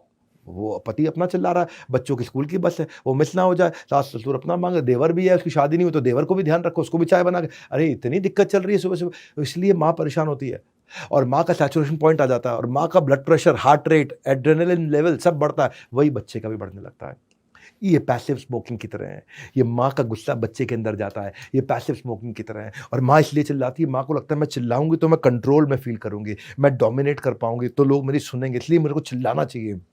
नहीं सर, क्रिएटिव तरीका निकालो, क्योंकि अगर बच्चा छोटा है ना तो वो ये समझ नहीं पाता है कि ये चिल्लाना, ये थ्रेट मेरे लिए असली है कि नकली है। छोटे बच्चे को फ़र्क समझ में नहीं आता कि ये रियल थ्रेट है कि अनरियल थ्रेट है। ये जो मेरे पे चिल्लाया गया है ये मेरे लिए बहुत खतरनाक है, ये ऐसे ही मम्मी बोल रही है क्योंकि मम्मी परेशान है बेचारी। मम्मी परेशानी में चिल्ला रही है या वो वास्तव में चाहती है कि मैं मर जाऊँ या मैं ऐसा पागल हूँ या मैं घटिया हूँ। इसीलिए बिना शाउट किए करने के लिए येलिंग जो है वो गलत कंट्रोल का तरीका है। रीअरेंज करो अपने शेड्यूल को, प्लानिंग, प्रिपरेशन, प्रिवेंशन करो। सारी माओं से मेरी प्रार्थना है कि पिछली रात को तैयारी कर लीजिए, जो ट्रिगर मोमेंट समझिए, यूनिफॉर्म पहले तैयार करके रखिए, खाने को आधा प्रिपेयर करके रखिए, सब्जी रात को काट के फ्रिज में रख लीजिए, जो भी करना आधी तैयारी करके रखिए कल सुबह की, ताकि सुबह आप prepare when it is peaceful so you can prevent there is no crisis. हाँ, पीसफुल प्रिपेयर करिए। और सुन लो भैया मेरी बात, ये 21 स्ट्रैटेजी अगर छोड़ दिया बीच में मेरा साथ, बाद में हमलते रह जाओगे। हाँ, 13वां जो नेगेटिव लेबलिंग है ना, ये नेगेटिव लेबलिंग ये जाने अनजाने में किया गया बहुत बड़ा हार्म है। ये एक डीप रूटेड साइकोलॉजिकल डिस्ट्रेस देता है बच्चे को। जब आप उसे गलत लेबल दे देते हो बच्चे को नाम से, उसके सेल्फ कॉन्फिडेंस को उखाड़ देते हो। जो आपकी लैंग्वेज है ना बच्चे के लिए, उसको चेक करो। जाने अनजाने में कोई ऐसी बात ना बोल बैठो आप। हाँ, एक सर्वे के हिसाब से जो कॉमनली माएँ आजकल घर में बच्चों को बोल रही है ना, इन शब्दों को बैन कर देना चाहिए, क्योंकि बच्चे के मन में आ जाती हैं कुछ इतने खतरनाक शब्द। इस घर पे बोझ है तू, मनहूस कहीं के, तेरा कुछ नहीं हो सकता, भगवान जाने कहाँ से आ गया ये, तू कुछ नहीं कर सकते, भाड़ में जा, जहन्नुम में जा, तेरे दिमाग में कुछ घुसता नहीं, तुझे कोई प्यार नहीं करता, सब तुझसे नफरत करते हैं, तू पनौती है, तू जौक है, खून चूसने के लिए आ गया। जब भगवान बुद्धि बांट रहा था तो तू छन्नी लेके खड़ा था, गंदी नाली का कीड़ा। क्या क्या बोलते थे, इमेजिन करिए, हाथ हो जाती है। जितना कहा है उतना करो, दिमाग मत चलाओ, डफर, सुअर, कुत्ता, उल्लू। तुझे पैदा करके इससे अच्छा कोई बच्चा गोद ले लिया होता हमने। हाँ, तेरा दिमाग उसके जैसा क्यों नहीं चलता? शर्मा जी के लड़के को देख, वर्मा जी के लड़के को देख, तेरे जैसा बच्चा कोई चाहता ही नहीं है आज। ये नेगेटिव लेबलिंग कितनी खतरनाक है। बच्चा कई बार इसको सच मान लेता है, and sometimes he accept unconditionally कि जो मेरे माँ बाप बोल रहे हैं सही है, और उसको लगता है I am not good enough, उसको लगता है मैं कुछ कर नहीं पाऊंगा, और सबसे बड़ी बात, उसको लगता है मैं किसी के लिए इंपॉर्टेंट नहीं हूं। उसको लगता है मैं किसी के लिए इंपॉर्टेंट नहीं, मेरा कोई नहीं है, मैं मर भी गया तो कोई रोएगा नहीं। वो ऐसा रो पड़ता है, वो बहुत परेशान हो जाता है, उसको लगता है मैं माँ बाप पे बहुत बड़ा बर्डन हूँ। अनफॉर्चुनेटली बच्चे का माइंड कई बार इतना डेवलप्ड नहीं होता कि वो समझ पाए कि माँ ने अनइंटेंशनली बोला है। कई बार बच्चा नहीं समझ पाता कि मेरे पिता या मेरी माँ ऐसा बोलना नहीं चाहते थे मुझसे, बस गलती से बोल बैठे हैं, गुस्से में बोल बैठे हैं। वो उसको सच मान लेता है। ये stop, no, don't, can't, won't, shouldn't, ये सब वर्ड्स मत यूज़ करिए। पॉजिटिव लैंग्वेज यूज़ करिए, सोल्यूशन ओरिएंटेड लैंग्वेज यूज़ करिए। हाँ, आप अपने रिस्पॉन्स को जब शुरू करते हैं तो देखिए कि पॉजिटिव टॉक कर सकते हैं क्या, ताकि उनको बता सके। कंसीडरेबली आसान होगा आप डिफिकल्ट सिचुएशन को आपको हैंडल करना, उसकी सेल्फ वर्थ को ख़त्म नहीं करोगे आप। एक अच्छे पेरेंट का यही मार्क है कि अपने बच्चे को कैसे ट्रीट कर रहे हैं जब कोई नहीं देख रहा होता। अकेले में क्या बोलते हैं, इसलिए मत बोलो चिल्लाओ मत, उसकी जगह बोलो धीरे बोलो। बाहर मत जाओ, उसकी जगह बोलो घर के अंदर रहो। ये पॉजिटिव स्टेटमेंट, नेगेटिव स्टेटमेंट। मारो मत, प्यार से खेलो। भागो मत, धीरे चलो। मेज पे मत चढ़, कुर्सी पे बैठो। दोनों में फर्क है।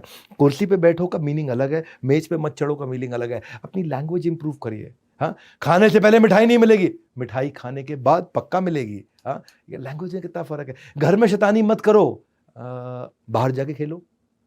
तेरे से कुछ नहीं होगा, आओ हम साथ मिलके करते हैं। छोटी बहन को धक्का मत दियो, बहन के साथ हमेशा प्यार से खेलते हैं। सोफे पे मत कूद, सोफा तो बैठने के लिए होता है ना। लैंग्वेज बदलते ही गेम चेंज हो जाता है। हाँ, आप कैसे शब्दों का इस्तेमाल करते हो। नेगेटिव बात जो है ना वो दिमाग में रजिस्टर कर जाएगी गलत तरीके से, इसलिए नेगेटिव बात नहीं बोलते, हमेशा पॉजिटिव इंस्ट्रक्शन देते हैं माइंड को, नेगेटिव इंस्ट्रक्शन नहीं देते हैं। हाँ, ये बोलने की जगह कि मैं अभी तुमसे बात नहीं कर पाऊंगा, ये बोलिए मैं तुमसे 15 मिनट बाद बात करूंगा। बहुत फर्क है दोनों में। हाँ, क्योंकि अगर आप रेगुलरली बच्चे को ऐसे इग्नोर करते रहे और हर बात पर ना बोलते रहे तो ये अप्रोच ना आपके लिए लंबा समय चलेगी भी नहीं। हाँ, ये तब चल सकता है जब उसने सॉकेट में उंगली डाल दी हो, तब बोल सकते हो आप, इमरजेंसी है, वो घर की ऊंची 10वीं मंजिल की छत की बालकनी पे जाके खड़ा हो गया है, तब आप बोल सकते हो क्योंकि वो इमरजेंसी है। अदरवाइज ये तरीका चलता नहीं है। मैं बहुत पावरफुल कंटेंट दे रहा हूँ, बहुत फायदा होगा आपको इस कंटेंट से, आपको आ जाएगा स्वाद, आपके बच्चे बड़े होकर के आप ही को करेंगे धन्यवाद। हाँ, इसलिए पूरा अटेंड करिए। 21 strategy, 14 strategy, positive versus negative punishment. Punishment भी दो तरह की होती है, एक पॉजिटिव पनिशमेंट होती है, एक नेगेटिव पनिशमेंट होती है। बच्चों को सही राह पे लाने के लिए आमतौर पर सभी पेरेंट्स एक ही चीज करते हैं, डांटते हैं, सजा देते हैं। तो सजा भी दो तरह की है, पॉजिटिव भी है, नेगेटिव भी है। पॉजिटिव पनिशमेंट से संस्कार अच्छे बनते हैं। पॉजिटिव पनिशमेंट में एक एलिमेंट ऑफ लर्निंग होता है, यानी कि पनिशमेंट भी इंटेलिजेंटली दो, यानी कि बच्चे को अगर पनिश भी करना इंटेलिजेंटली करो। नेगेटिव पनिशमेंट क्या है? Thoughtlessly given punishment without consideration of learning, कोई फायदा हो ना हो, पर आप मुर्गा बन जा, तू मुर्गा बन जा भी तू। नेगेटिव पनिशमेंट से बच्चे ढीठ हो जाते हैं। नेगेटिव पनिशमेंट से बच्चा कुछ सीखता नहीं है, ज्यादा जिद्दी बन जाता है। नेगेटिव पनिशमेंट क्या है? जैसे डांटना, मारना, पीटना, सामान छीन लिया, रिमोट छीन लिया, बाहर नहीं जाने देना, टीवी बंद कर दो, क्लास से बाहर निकाल देना, मुर्गा बना, ये सब नेगेटिव पनिशमेंट है। पॉजिटिव पनिशमेंट क्या है? पॉजिटिव पनिशमेंट जो है ना, ये पॉजिटिव पनिशमेंट वैसे तो ऑक्सीमोरोन है, दोनों अपने आप में उल्टी चीजें हैं। जैसे नेचुरल मेकअप, मेकअप नेचुरल नहीं होता है। एक्यूरेट एस्टिमेट, एस्टिमेट एक्यूरेट नहीं होता है। स्मॉल क्राउड, क्राउड कभी स्मॉल नहीं होता है। सीरियसली फनी, फनी चीज कभी सीरियस नहीं होती है। नेचुरल एक्टिंग, एक्टिंग है या नेचुरल है। वर्चुअल रियलिटी, या रियलिटी है या वर्चुअल, सेम डिफरेंस, या डिफरेंट है या सेम है। क्लोज डिस्टेंस, या क्लोज है या डिस्टेंस है। क्लाइम डाउन, या तो चढ़ो या उतरो, क्या ये, लेकिन फिर भी ओरिजिनल कॉपी, या तो कॉपी है या, लेकिन ये बड़ा प्यारा ऑक्सीमोरोन है, पॉजिटिव पनिशमेंट। इसमें वैल्यूएबल टीचिंग होनी चाहिए। हाँ, ऐसी पनिशमेंट दो इंटेलिजेंटली कि उससे बच्चे का कॉन्फिडेंस बढ़े। बच्चा का क्लास में ज़्यादा बात कर रहा है तो उसे बोलिए कि वो ये 5 पेज पढ़ के समझाए। आपने पनिशमेंट दिया लेकिन पॉजिटिव है, मुर्गा बनाने की जगह। बच्चा अगर कागज फेंक रहा है इधर उधर, उसे बोलो आज आप पूरी क्लास साफ करोगे, तो पनिशमेंट दिया लेकिन पॉजिटिव है। अगर उसे याद है पहले के जमाने में करते थे, वो स्पेलिंग गलत लिखता था बच्चे, तो मास्टर जी बोलते 10 बार लिखो। हाँ वो ठीक है, वो पॉजिटिव पनिशमेंट है। पनिशमेंट है 10 बार सही राइट स्पेलिंग लिखेगा तो जिंदगी भर याद रखेगा। घर गंदा कर दिया, फैला दिया, तो उसे बोला आज, अब नेगेटिव पनिशमेंट क्या है? थप्पड़ लगा दिया। पॉजिटिव पनिशमेंट क्या है? आज घर आप साफ करेंगे। होमवर्क नहीं किया तो नेगेटिव पनिशमेंट क्या है? थप्पड़ लगा दिया, गाली दे दी। पॉजिटिव पनिशमेंट क्या है? फ्री पीरियड में आज आप बैठ के होमवर्क करेंगे, और फ्री पीरियड में सारे खेल रहे हैं, बैठ के होमवर्क कर, पनिशमेंट है लेकिन पॉजिटिव है, ये नेगेटिव नहीं है। हाँ, बच्चे आजकल ना घरों में माँ एक इस बात पे बहुत चिल्लाती हैं कि पानी की बोतल निकाली, फ्रिज से पी गया और खाली छोड़ के चला गया। कोई बात नहीं, खाली छोड़ के चला गया तो क्या करो उसे, सारी बोतल भरी है अब आप। हाँ, पनिशमेंट है लेकिन पॉजिटिव पनिशमेंट है। हाँ, खाना खा के डाइनिंग टेबल पे प्लेट छोड़ दी, आज सबकी प्लेट आप रखेंगे, पनिशमेंट है पर पॉजिटिव पनिशमेंट है। तो अगर दूसरे बच्चे का खाना खा गया तो वो टीचर करती है ना कभी कभार कि आज आप हमारे साथ में स्टाफ रूम में लंच करेंगे। पॉजिटिव पनिशमेंट में आप अनडिजायरेबल बिहेवियर को कम कर रहे हैं लेकिन साथ में लर्निंग भी दे रहे हैं। नेगेटिव पनिशमेंट में आप केवल गाली दे रहे हैं, मार रहे हैं, धमका रहे हैं, हड़का रहे हैं, चिल्ला रहे हैं, बुरा भला बोल रहे हैं। उसको सिखाइए, हाँ आई डू यू सी, आप करेंगे फिर वो देखेगा आपके साथ। आज बिस्तरा गंदा कर दिया, आज बेड की चादर आप बिछाएंगे, आज अलमारी के कपड़े आप लगाएंगे साथ में, तो आप साथ में मिलकर के लगाइए। आप तो लगाने वाली थी, आप खुद तो अपना अलमारी लगाने वाली थी लेकिन आपने साथ में उसको लगा लिया, अब वो भी साथ में मिलकर लगा रहा है, सीख रहा है। फर्म बनिए, फेयर बनिए, फ्रेंडली बनिए। फर्म मतलब एकदम ऐसा सीधा बात करिए, फेयर मतलब ऐसा हार्श पनिशमेंट मत दीजिए, थोड़ी सी पनिशमेंट दीजिए, और फ्रेंडली मतलब बात इस टोन में, नॉन थ्रेटनिंग लैंग्वेज में, सॉफ्ट टोन में करिए कि वो आपके खिलाफ ना हो जाए बस कभी। एक बच्चे का भविष्य माता पिता की सोच पे निर्भर करता है, इसलिए हमेशा प्रोग्रेसिव माइंडसेट से सोचें। मैंने बड़ा बिजनेस जूनियर को इतना प्रोग्रेसिव इसीलिए बनाया है, प्रैक्टिस सेशन बच्चों के लिए इसीलिए बनाया कि अगर उनको प्रैक्टिस सेशन करें भी तो क्रिएटिवली करें। मेरी बात सुनो, आप बड़ा बिजनेस जूनियर के बारे में जरूर पता लगा लीजिएगा। 7,999 में 1 साल की हम स्कूल की पढ़ाई भी करा रहे हैं, सारे के सारे पब्लिशर, सारे बोर्ड सब कवर कर लिए, और साथ में उसकी पर्सनैलिटी, उसकी ज़िंदगी की पढ़ाई भी करा रहे हैं। और बहरहाल 21 स्ट्रैटेजी में आज खुल रहे हैं न्यू एज पेरेंटिंग के सबसे बड़े राज। जानने के लिए अंत तक मेरे साथ बने रहिएगा। सारी 21 स्ट्रैटेजी 15th पे आ गए। स्कूल का सिलेक्शन बड़ा क्रिटिकल होता है, school selection is very critical. हर माँ बाप अपने बच्चों को बेस्ट एजुकेशन, बेस्ट स्कूल देना चाहते हैं, पर घर के अलावा, क्योंकि सबसे ज्यादा समय वो बच्चा स्कूल में बताता है, इसलिए माँ बाप चाहते हैं सबसे बढ़िया स्कूल में करो, जिसकी ज्यादा फीस उतना बढ़िया स्कूल, जितनी ज्यादा फीस उतना बढ़िया स्कूल। अरे नहीं, कई बार पेरेंट्स दिखावे के लिए अपने बच्चे को महंगे स्कूल में भेज देते हैं, लेकिन, और ताकि वो अपने ग्रुप में सबको बोल सके अरे मैं तो फलाने स्कूल में भेजता हूं, देखो 50,000 रुपए की फीस है, मैं 1 लाख की फीस, 2 लाख की फीस। वो सुनाना चाहते हैं लोगों को। नहीं सर, बिल्कुल मत करना ऐसा, कभी मत करना। पूछिए क्यों? इसलिए क्योंकि स्कूल के अंदर की फैसिलिटी अगर आपके घर के कंपैरिजन के आसपास हो तो ठीक है। अगर स्कूल के अंदर की फैसिलिटी और वहां बच्चे बहुत महंगी महंगी फीस दे के आ रहे हैं, तो वहां के जो बच्चे हैं, अगर वहां की फैसिलिटी बहुत, बच्चे बहुत आगे एडवांस्ड हैं, तो उसको घर पे रह के अच्छा लगेगा ही नहीं। बच्चे को स्कूल अपनी क्षमता के अनुसार उसके बराबर या उसके आसपास का देना चाहिए, क्योंकि उस स्कूल में बच्चे हाई एंड गैजेट डिस्कस करेंगे, लग्जरी गाड़ियों का डिस्कशन करेंगे, एग्जॉटिक हॉलिडे लोकेशंस का डिस्कशन करेंगे, ब्रांडेड कपड़ों के ब्रांड्स की बातचीत करेंगे, जूतों के ब्रांड की बात करेंगे, एक्सपेंसिव गिफ्ट की बात करेंगे। और जब वो घर आकर के देखेगा और घर पे आकर के आपका घर का बुरा हाल देख करके फिर वो आपको ऐसा मानेगा कि मेरे माँ बाप किसी काम के नहीं है, माँ बाप ने कभी अपनी जिंदगी में कुछ किया नहीं, बाप ने कुछ करके दिखाया नहीं, हम पे चिल्लाता रहता है। वो पेरेंट्स बच्चों के अच्छे भविष्य के लिए ऐसे स्कूल में डालते हैं, पर उल्टा भविष्य खराब हो जाता है, क्योंकि उसके अंदर इंफीरियरिटी कॉम्प्लेक्स आ जाता है। माँ बाप को लगता है हमने बच्चों के लिए इतना कुछ किया, और बच्चे देखते हैं कि उसके दोस्त रईस है, उनके महंगे शौक हैं, उनकी लग्जरी लाइफस्टाइल है, उसके अंदर इंफीरियरिटी कॉम्प्लेक्स आ जाएगा, या फिर वो गलत रास्ते पे चल पड़ेगा उन इच्छाओं को पूरा करने के लिए। वो घर में चोरी करने लग जाएगा अचानक से, या घर में घर का कोई सामान नहीं लाकर बाहर बेच आएगा, या किसी दोस्त रिश्तेदार को झांसे में देकर के पैसा लूट लेगा, कुछ ना कुछ करेगा। या तो वो इंफीरियरिटी कॉम्प्लेक्स में दब जाएगा, या फिर वो कोई गलत काम करेगा, वो सफेद झूठ बोलना शुरू कर देगा, फैमिली फंक्शन में जाने से कतराएगा, आपके साथ उठेगा बैठेगा नहीं, आपको गरीब समझने लग जाएगा। हाँ, आपको ऐसे समझेगा जब तुम्हारी औकात नहीं तो मुझे स्कूल में डाला क्यों, महंगे स्कूल में डालने से फिर, इसलिए इसकी कोई गारंटी नहीं है कि महंगे स्कूल में बच्चों को डाल के विकास होगा।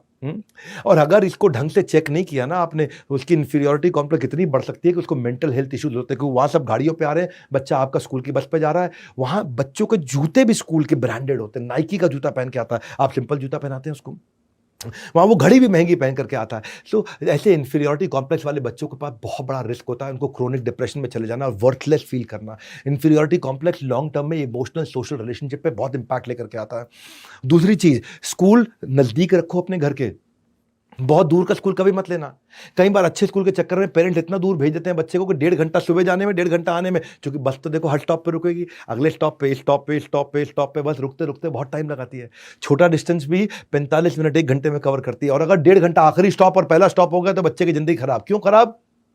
क्योंकि वो सारे मेधावी बच्चे जो स्कूल के पास में रहते थे ना, उनकी जिंदगी में आपके बच्चे के मुकाबले 3 घंटे ज्यादा हो जाते हैं। 1.5 घंटा सुबह, 1.5 घंटा शाम को। आपके बच्चे की जिंदगी से 1.5-3 घंटा डिलीट हो गया है, इवेपोरेट हो गया है, निकल गया है, खत्म हो गया, गायब हो गया है। उसके 3 घंटे उसकी जिंदगी में से खत्म कर दिया आपने, क्योंकि वो बस में 1.5 घंटा सुबह बैठा, बस में 1.5 घंटा दोपहर को बैठा, उसका ट्रैवलिंग टाइम खत्म करिए, आसपास लेकर के आइए। और फाइनली तीसरी चीज, स्कूल ऐसा होना चाहिए जिसमें एकेडमिक के साथ साथ एक्स्ट्रा करिकुलर एक्टिविटी पर ध्यान दिया जाता हो।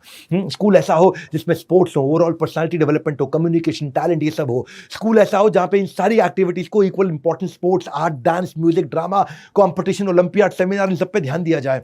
मैं इसीलिए सारी एडटेक कंपनी केवल एग्जाम पे ध्यान दे रही थी। मैं केवल बड़ा बिजनेस जूनियर है, किसी एडटेक कंपनी है जो एग्जाम के बाद भी है। आज हम अफोर्डेबल है, अवेलेबल है, एक्सेसिबल है, डंके की चोट पे बोलते हैं। 7,999 में जो हमने लॉन्च प्राइस दिया, किसी में हिम्मत नहीं है, क्योंकि पड़े हो किस चक्कर में, कोई नहीं है टक्कर में। हम इतना अफोर्डेबल लेकर के आए, इतना अवेलेबल लेकर के आए हैं। हम Tier 3, Tier 4 सब हिंदी भाषा में, और इसलिए हम multiple device, multiple operating system का लॉग इन, एंड्रॉइड पे भी है, मोबाइल पे भी है, टैबलेट पे भी है, विंडो पे भी है, लैपटॉप पे भी है, डेस्कटॉप पे कमिंग सून, आपके लिए गेम चेंज कर दिया। और सुनो मेरी बात, सुनो भैया, एक बात और, कॉपी पेन लेकर के बैठिए, अंत तक लिख लेना एक एक बात, यही होगा, यही रहेगा आपके जिंदगी भर आपके साथ।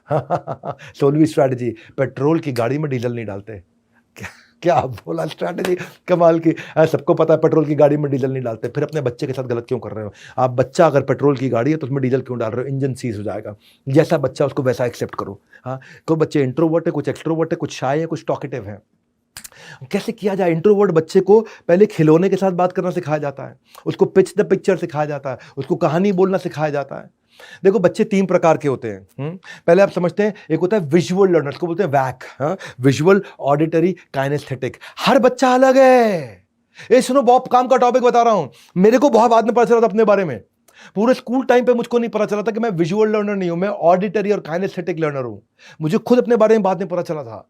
आज पता चल रहा है कि आपका बच्चा विजुअल लर्नर है कि ऑडिटरी है कि काइनेस्थेटिक है। क्या फर्क है? सुनो, विजुअल लर्नर वो होता है जो पढ़ के सीखता है, देख के सीखता है, पढ़ के सीखता है, देख के सीखता है। उसको पढ़ना अच्छा लगता है, वो घंटों बैठ के किताब में पढ़ सकता है, वो ग्राफ पढ़ेगा, चार्ट पढ़ेगा, डायग्राम पढ़ेगा, प्रोजेक्ट फाइल, उसको कलर्स अच्छे लगते हैं, वो ड्राइंग कर सकता है, वो प्लानिंग कर सकता है, ऑर्गेनाइज्ड होता है, वो स्क्रिबलिंग करता रहता है, वो लिखता रहता है, उसको हैंडराइटिंग भी उसकी सुंदर होती है, उसकी स्पेलिंग मिस्टेक कभी नहीं करता, उसकी मेमोरी अच्छी होती है।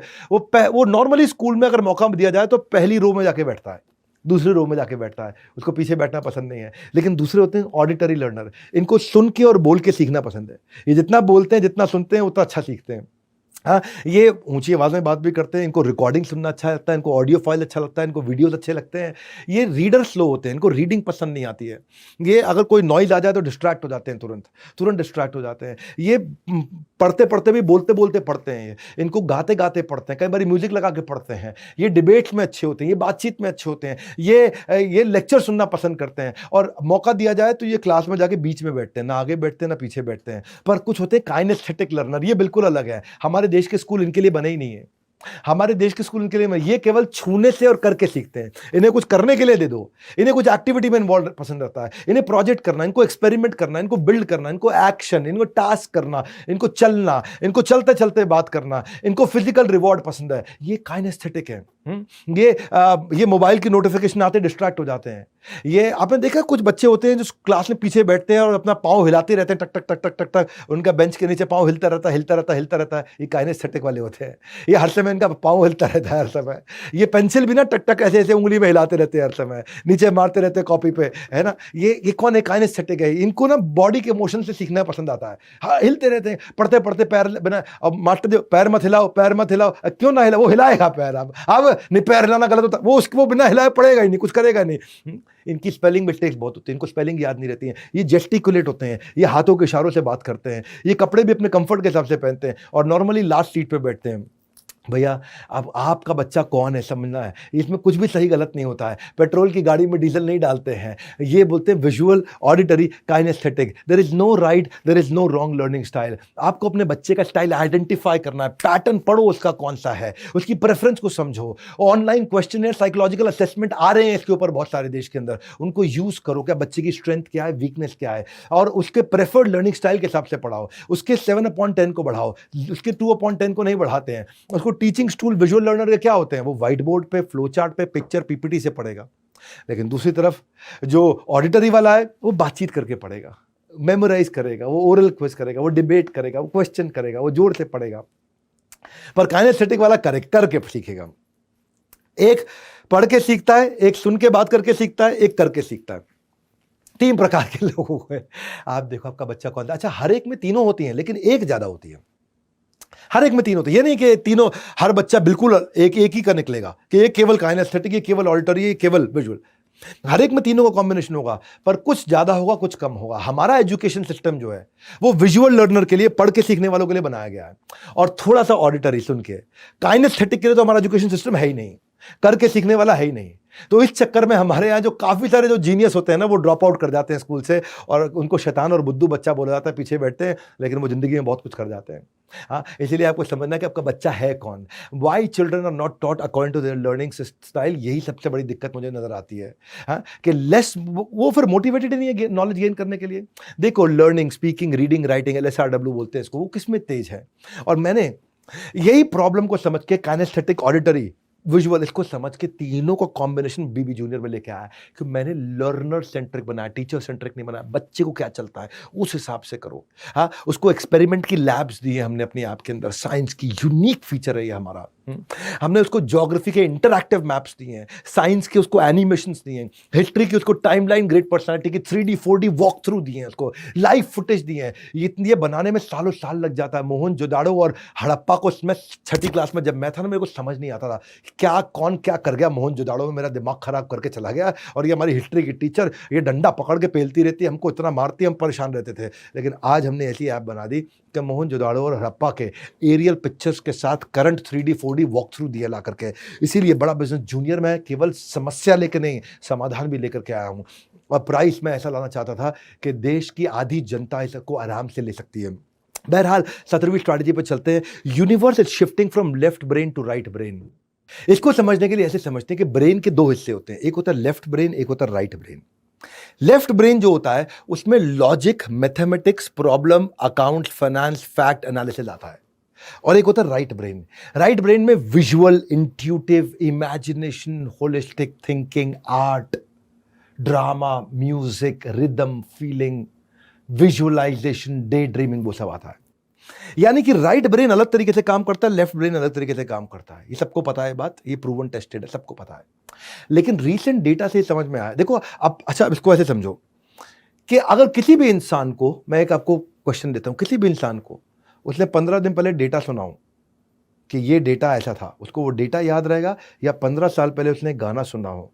हाँ, कहो ना प्यार है, ये गाना 15 साल पहले आया था, 15 से थोड़ा ज़्यादा उसी के समय आसपास आया होगा। हाँ, ऐसे बोलते बोलते मुझे यही एग्जाम्पल याद आ रहा है इसी गाने का। कि तो अब वो ऋतिक रोशन का गाना था कहो ना, वो गाना ज़्यादा याद होगा या 15 दिन पुराना डेटा याद होगा? 15 साल छोड़ दो भाई साहब, 50 साल पुराना गाना भी याद रहेगा लोगों को। चौदहवीं का चांद हो या आफताब हो, जो भी हो तुम, खुदा की कसम लाजवाब हो। लोगों को गाना याद रहता है, डेटा भूल जाते हैं। क्यों? ये मेरा सवाल है आपसे, क्यों लोग डेटा, नंबर, लॉजिक सब भूल जाते हैं लेकिन उनको गाने, इमोशन, फीलिंग सब याद रहते हैं? क्योंकि लेफ्ट ब्रेन 10% रिट्रीवल देता है और राइट ब्रेन 90% रिट्रीवल देता है। यह नहीं पता था लोगों को, जो मैं आपको बता रहा हूं पेरेंटिंग के वेबिनार में। लेफ्ट ब्रेन से केवल 10% इंफॉर्मेशन वापस निकाली जा सकती है, राइट ब्रेन से 90% निकाली जा सकती है। Left brain analytical, logical, detail, fact, number, mathematics, accounts, finance, physics, chemistry का होता है और right brain emotions, feeling, free thinking, creativity, intuitivity का होता है। अब ट्रेडिशनल टीचिंग जो है वो रट्टा मारने की है। अब लेफ्ट ब्रेन से कुछ याद नहीं रहता तो रट्टा मरवाया जाता है, कॉपी कराया जाता है। अब स्टडी के पैटर्न्स बदल गए, स्टडी के पैटर्न विजुअल हो गए, इंटरैक्टिव हो गए, सबको समझ में आ गया। ये जो 90% वाला ब्रेन है ना, इसका इस्तेमाल करो। अब मैं आपको बताता हूं गेम कहां चेंज होता है।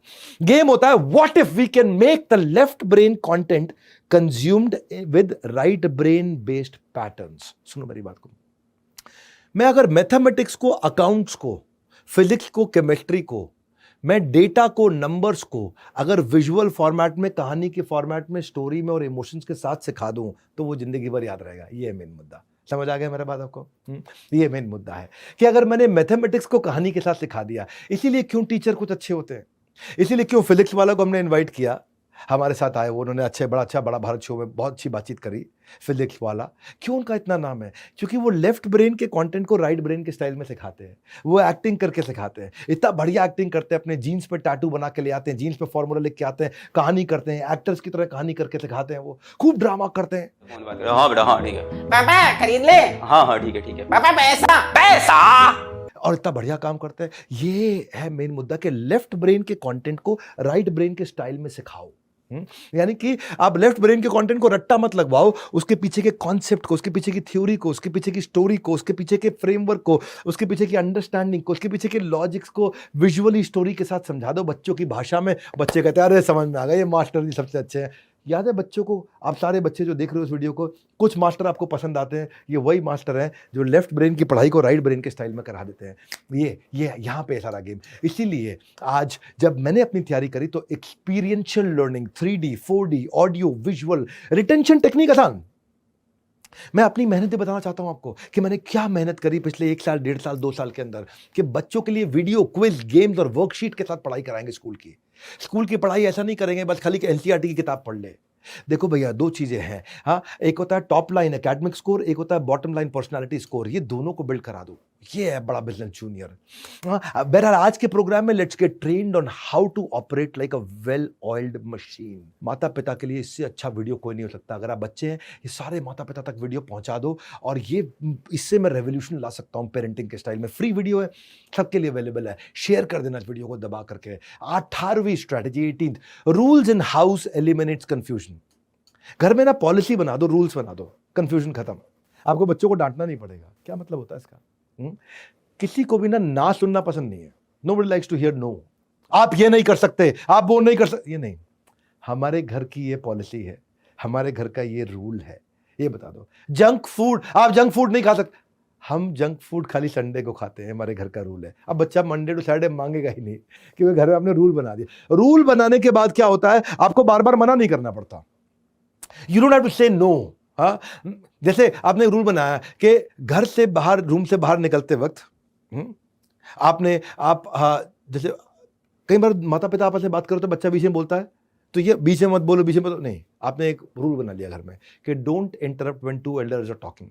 तो आपको वो नहीं बोलना पड़ेगा, शट अप नहीं बोलना पड़ेगा उसको। परिवार में जब नियम बना लिए जाते हैं ना, देखो आप, हाँ, it is parenting, it's not fathering and mothering. हाँ, ये फादरिंग नहीं है कि फादर अकेला कर लेंगे, मदर अकेले कर लेंगे। आपको दोनों के बीच में रिश्ता होना अच्छा जरूरी है। फिर भी हर घर में माता पिता का झगड़ा होता है, हर घर में झगड़ा होता है। बच्चों को पीछे मत लेकर के आइए, बिल्कुल मत लेके आइए, बच्चों की ज़िंदगी मत खराब करिए। हाँ, आप बच्चों को उनसे अलग रखिए। पेरेंटिंग में टीम वर्क चाहिए आपको, मदर और फादर दोनों चाहिए। अपनी ईगो को छोड़ दो, घटिया ईगो को छोड़ दो, बच्चों की ज़िंदगी खराब मत करो। हाँ, नहीं तो बच्चे जो है ना इसका फ़ायदा उठाते हैं। रूल क्या है? रूल ये है कि अगर आपस में कोई आर्ग्यूमेंट है तो बच्चों को उससे बाहर रखो। तो if you are fighting with the spouse, it is expected for couples to have disagreement, it is okay. सब जगह कलह का संसार है, कलयुग है जहाँ कलह का युग है, परंतु रूल बनाइए। हाँ, और बच्चों को जब रूल मिल जाता है तो फिर वो रूल फॉलो करते हैं, आपको उनको रोज इंस्ट्रक्शन नहीं देना पड़ता। हाँ, जैसे कि कुछ रूल नॉन नेगोशिएबल आप बना सकते हो। हाँ, कि घर का दरवाजा ये चेक करे बिना नहीं खोलना है कि बाहर कौन है, ये रूल बना दिया आपने। सड़क क्रॉस करते हुए लेफ्ट राइट लेफ्ट दोनों जगह देखना है, ये आपने रूल बना दिया। आप अपनी फैमिली के हिसाब से, अपनी वैल्यूज के हिसाब से अपने रूल बनाइए और खुद भी फॉलो करिए।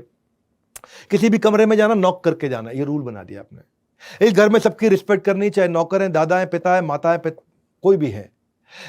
किसी को भी नेम शेमिंग नहीं करना या पलट के जवाब नहीं देना, आपने रूल बना दिया। अब रोज नहीं बोलना पड़ेगा आपको। हाँ? आप दरवाजा पटक के नहीं जा सकते, रूल बना दिया, रोज नहीं बोलना पड़ेगा आपको। डिसरिस्पेक्टफुल नहीं हो सकते आप। टीवी का यही टाइम है, शाम को 8 से 9 हम टीवी देखेंगे, 1 घंटा सारे इकट्ठे बैठ के, और बायोपिक देखेंगे, बायोग्राफी देखेंगे, जो भी। रूल बना दिया। अब आपको हर समय मना नहीं करना पड़ेगा। तो उसका मोबाइल का, टीवी का आपने रूल बना दिया, हर समय छोड़ना। तो अब रूल बना दिया कि इस घर में सिर्फ सच बोलेंगे, आप भी सच बोलिए, वही बोलेंगे, फेस करना पड़े फेस करेंगे। चोरी कभी नहीं करेंगे, रूल बना दिया। तो आपको हर बार नहीं बोलना पड़े। If you make a mess you have to clean it up, rule बना दिया। तुमने गंदा किया तो तुम ही साफ करोगे, हर बार नहीं बोलना पड़ेगा। तो रूल बनाइए और धीरे धीरे वो रूल्स को कम्युनिकेट करिए, ताकि जैसे फॉर एग्जांपल 3 एस होते हैं। हाँ, बच्चे क्या करेंगे? स्क्रीन, पहले मोबाइल, फिर स्पोर्ट्स खेलेंगे, फिर स्टडी, तीसरा एस पढ़ेंगे। आप रूल बना दो वहाँ पे। पहले स्टडी, आपको क्या करना है? 2 घंटा पढ़ना है, 1 घंटा खेलना है, आधा घंटा मोबाइल यूज़ करना है। आपने 3.5 घंटे का रूल बना दिया उनके लिए। 2 घंटा पढ़ना है, 1 घंटा खेलना है, आधा घंटा स्क्रीन यूज़ कर सकते हो आप। 3.5 घंटे का रूल बना दिया आपने। अब ये रूल फॉलो करेगा बच्चा, हर रोज़ नहीं बोलना पड़ेगा आपको। तो आपको अगर घर में रूल्स बन जाते हैं ना, तो ज़िंदगी आसान हो जाती है और फिर वो रूटीन्स को भी फॉलो करते हैं। इसके लिए आप एक जार मेथड भी यूज़ कर सकते हो। बड़ा अच्छा मेथड होता है जार मेथड। घर में 2 जार ले आओ, बढ़िया से 2 जार लेकर के, एक पे लिख दो पेरेंट्स और एक पे लिख दो बच्चे का नाम, सोनू मोनू जो भी है, बच्चे का नाम लिख दो, और एक पे पेरेंट्स लिख दिया अपने, फादर मदर, ठीक है, जो भी है। और बच्चे को कह दो अगर आपने रूल फॉलो किया तो उसमें 10 रुपए जाएगा, रूल टूटा तो उसमें से निकल के माता पिता के जार में चला जाएगा। हाँ, अगर इफ किड बिहेव इनअप्रोप्रिएटली, उसमें से 10 रुपये निकलेगा और वो आ जाएगा जो है पापा के जार में। और अगर बच्चे ने अच्छे से बिहेव किया, रूल फॉलो किया, तो पापा के जार से 10 रुपये निकल के सोनू मोनू के जार में आ जाएगा। है तो एंड ऑफ द वीक, 1 हफ्ते के बाद उसको कुछ पैसे इकट्ठे हो जाएंगे, जिसको वो खर्च कर सकता है आपकी संरक्षण में, आपकी गाइडेंस के अंदर, वो आराम से खर्च कर सकता है। तो उसके पास एक मोटिवेशन भी रहता है। हाउस के रूल्स कॉम्प्लिकेटेड मत रखिएगा कभी भी, ईजी रूल्स बनाइएगा। और ईजी रूल्स बनाएंगे तो आप उनको ट्रैक कर पाएंगे और प्रैक्टिस करा पाएंगे। मैंने सोचा कि बच्चे को मैं अगर बड़ा बिजनेस जूनियर दूंगा तो मैंने कैसे काम कर सकता हूँ, मैं कैसे रूल्स बनाऊँ, रूल्स माता पिता चेक कर पाएंगे बच्चा पढ़ रहा है कि नहीं पढ़ रहा है। तो मैंने एक परफॉर्मेंस ट्रैकिंग सिस्टम ला दिया अपनी ऐप में, बड़ा बिजनेस जूनियर में, कि आप उसकी परफॉर्मेंस को भी ट्रैक कर सकते हैं माता पिता। हाँ, रूल है कि अगर आपको 2 घंटा पढ़ना है तो बच्चा पढ़ रहा है कि नहीं पढ़ रहा, तो वो मोबाइल में जब उसने पूरा वीडियो देख लिया और टेस्ट अपीयर कर लिया तो उसमें ब्लू टिक आ जाएगा। तो पापा को पता चल जाएगा, पापा को नोटिफिकेशन आता है कि बच्चा पढ़ रहा है। उसकी लाइव मॉनिटरिंग कर सकते हैं कंटेंट कंजम्पशन की। ऐसा ना हो कि आपने उसको बीबी जूनियर का ऐप लाके दे दिया मोबाइल पे और वो लगा अपना फ्री फायर खेलने में, और दूसरी जो आजकल गेम आती है वो गोली चलाने वाली और भी गेम आती हैं, वो सब अपना खेलने में लगा। आपको पता नहीं चल रहा कि पढ़ रहा है कि खेल रहा है। लेकिन हमने ऐसा सिस्टम बना दिया कि बच्चा अगर नहीं पढ़ रहा है तो आपको पता चल जाएगा नहीं पढ़ रहा है, और पढ़ रहा है तो आपको पता चल जाएगा कितना पढ़ा है उसने। तो हमने, आप उसको प्रैक्टिस करा सकते हो। यही है बेसिकली, ओलंपियाड के क्वेश्चन सॉल्व किए नहीं किए उसने, वो सेल्फ स्टडी कितनी कर रहा है, पेन पेपर प्रैक्टिस कितनी कर रहा है, ग्रास्प कितनी कर रहा है। तो हमारे बड़ा बिजनेस जूनियर है, माता पिता को रिपोर्ट मिल जाती है, उसने की पॉइंट, चैप्टर हाइलाइट्स, की टर्म्स उसने पढ़े नहीं पढ़े हैं, नोट्स उसने पढ़े नहीं पढ़े हैं, उसने प्रैक्टिस सेशन अपीयर करे नहीं करे हैं। फर्स्ट क्लास से लेकर 10th स्टैंडर्ड तक हमने ओलंपियाड के मैथ्स और साइंस दोनों के प्रैक्टिस सेशन ला करके दिए।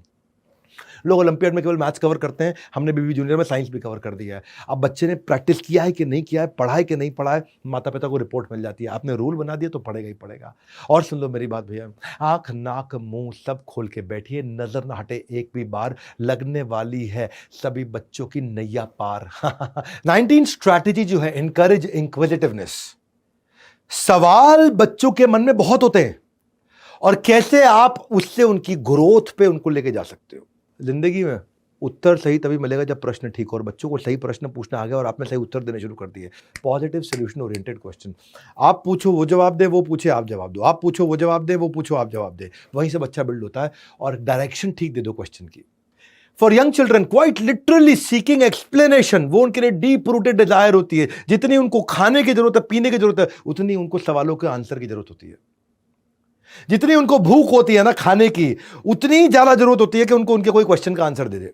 बच्चे का ब्रेन और ऐसे डिजाइन होता है कि वो सब इंफॉर्मेशन एब्जॉर्ब कर सकता है। जितनी ज्यादा आप इंफॉर्मेशन दे दे सब एब्जॉर्ब कर लेगा। आपको मालूम नहीं है, साइंस ने प्रूव किया है। पर आयरनी क्या है, बच्चों को डिस्करेज कर दिया जाता है। बेकार का सवाल मत पूछ, एक फालतू सवाल मत पूछ। मेरी बात सुनिए, आपके पास आंसर नहीं है, सवाल फालतू नहीं होते, उनको बस डायरेक्शन देनी थोड़ी सी। इसको बोलते हैं HOTS, higher order thinking skill. HOTS, HOTS, higher order thinking skill. और वो क्वेश्चन पूछना ना बच्चे के IQ को दर्शाता है, कितना अच्छा IQ है इसका। आप उसके IQ का पूरा फायदा उठा सकते हो, क्योंकि ये प्रूव कर रहा है कि वो अलग अलग एंगल से एक चीज को समझने की कोशिश कर रहा है। अगर उसके मन में सवाल आ रहे हैं तो बच्चों के साथ टाइम स्पेंड करिए सवाल जवाब पे। ये उनको नई डिस्कवरीज में, उनको डिसीजन मेकिंग को पॉलिश करने में उनको जिंदगी भर मदद करता है। एक बच्चों के जो सवाल होते हैं वो जब वो नॉलेज को प्रोसेस करने में आपके उत्तर से उसको बहुत मदद मिलती है। वो इन गैप्स को खत्म करके अपनी सेल्फ एस्टीम को बड़ा कर पाता है। और अगर बच्चों ने सवाल पूछना बंद कर दिया ना, वो इसलिए बंद कर दिया क्योंकि फियर ऑफ जजमेंट है। उनके सवालों पे उनको डांटा गया है, उनको उनके सवालों पे नीचा दिखाया गया है। इसलिए उनको कभी जज मत करिए, रिडिक्यूल मत करिए, बिल्कुल भी। कोई सवाल पूछे वो बात करिए। आपको पता है एक साइंस के सर्वे के हिसाब से चाइल्ड साइकोलॉजी में क्या बताया गया है कि कौन से बच्चे को आप बताया गया कि वो बहुत अच्छा बिल्ड होगा? वो बच्चा जिसके एक दिन में एवरेज 73 क्वेश्चंस का आंसर दिया हो माँ बाप ने। इम्पॉसिबल लग रहा है ना आपको? 73 के आप 3 क्वेश्चन का आंसर नहीं देते। लेकिन ऐसा बताया गया है कि वो बच्चा अनप्रेसिडेंटेड ग्रोथ दिखाएगा सबके मुकाबले, जिसके एक दिन के अंदर 24 घंटे में 73 प्रश्नों का उत्तर दिया जा रहा हो। ये स्टडी बता रही है। This is called parenting boss, this is called parenting. जो कंटेंट दे रहा हूं ना, कहीं मिलेगा नहीं आपको, इंटरनेट के यूनिवर्स पे अवेलेबल नहीं है ये। रिवॉर्ड करो बच्चे को उसके क्वेश्चन पे, उसको बोलो क्या बड़ा great question you asked, I am glad you asked this question, a very good question, ओ शाबाश, ओ क्या पूछ रहे हो, क्या बात पूछी यार, ओ मजा आ गया। ये करो तो बच्चा और पूछेगा तो और आप इन्वॉल्व हो, थोड़ा टाइम देना पड़ेगा। 4 प्रकार के पेरेंट होते हैं, अथॉरिटेरियन, परमिसिव के अलावा होते हैं डेमोक्रेटिक और नेग्लेक्टफुल। 4 प्रकार के पेरेंट्स होते हैं, याद रखिएगा हमेशा भी आप। अथॉरिटेरियन कौन से हैं? जैसा बोला वैसा करो, बहस मत करो। अगर बच्चों के भविष्य को उज्जवल बनाना ना, तो तानाशाही की प्रवृत्ति खत्म कर दो बच्चों के साथ में। अथॉरिटेरियन, अथॉरिटी, जो बोला है वो करो। परमिसिव, ये बेकार पेरेंट है, ये क्या है? जो करना है करो। परमिसिव, जो करना है करो। बच्चों की मेमोरी में रहना ना कल को, तो आज उनकी जिंदगी में रहना पड़ेगा आपको।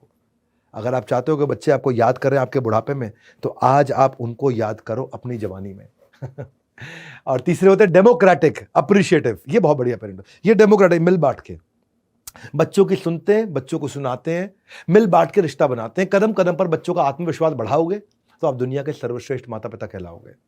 और फिर है चौथे, निग्लेक्टफुल। इनको मालूम ही नहीं बच्चा क्या कर रहा है, कहां जाके सुल्फा, सिगरेट, शराब क्या पी के आ रहा है, क्या करके आ रहा है, गांजा मार के आ रहा है, इनको मालूम ही नहीं। ये निग्लेक्टफुल है, इनको पता ही नहीं बच्चा क्या कर रहा है। बच्चों की परवरिश में अगर आप समय नहीं बिताओगे तो दुनिया के लापरवाह माता पिता कहलाओगे।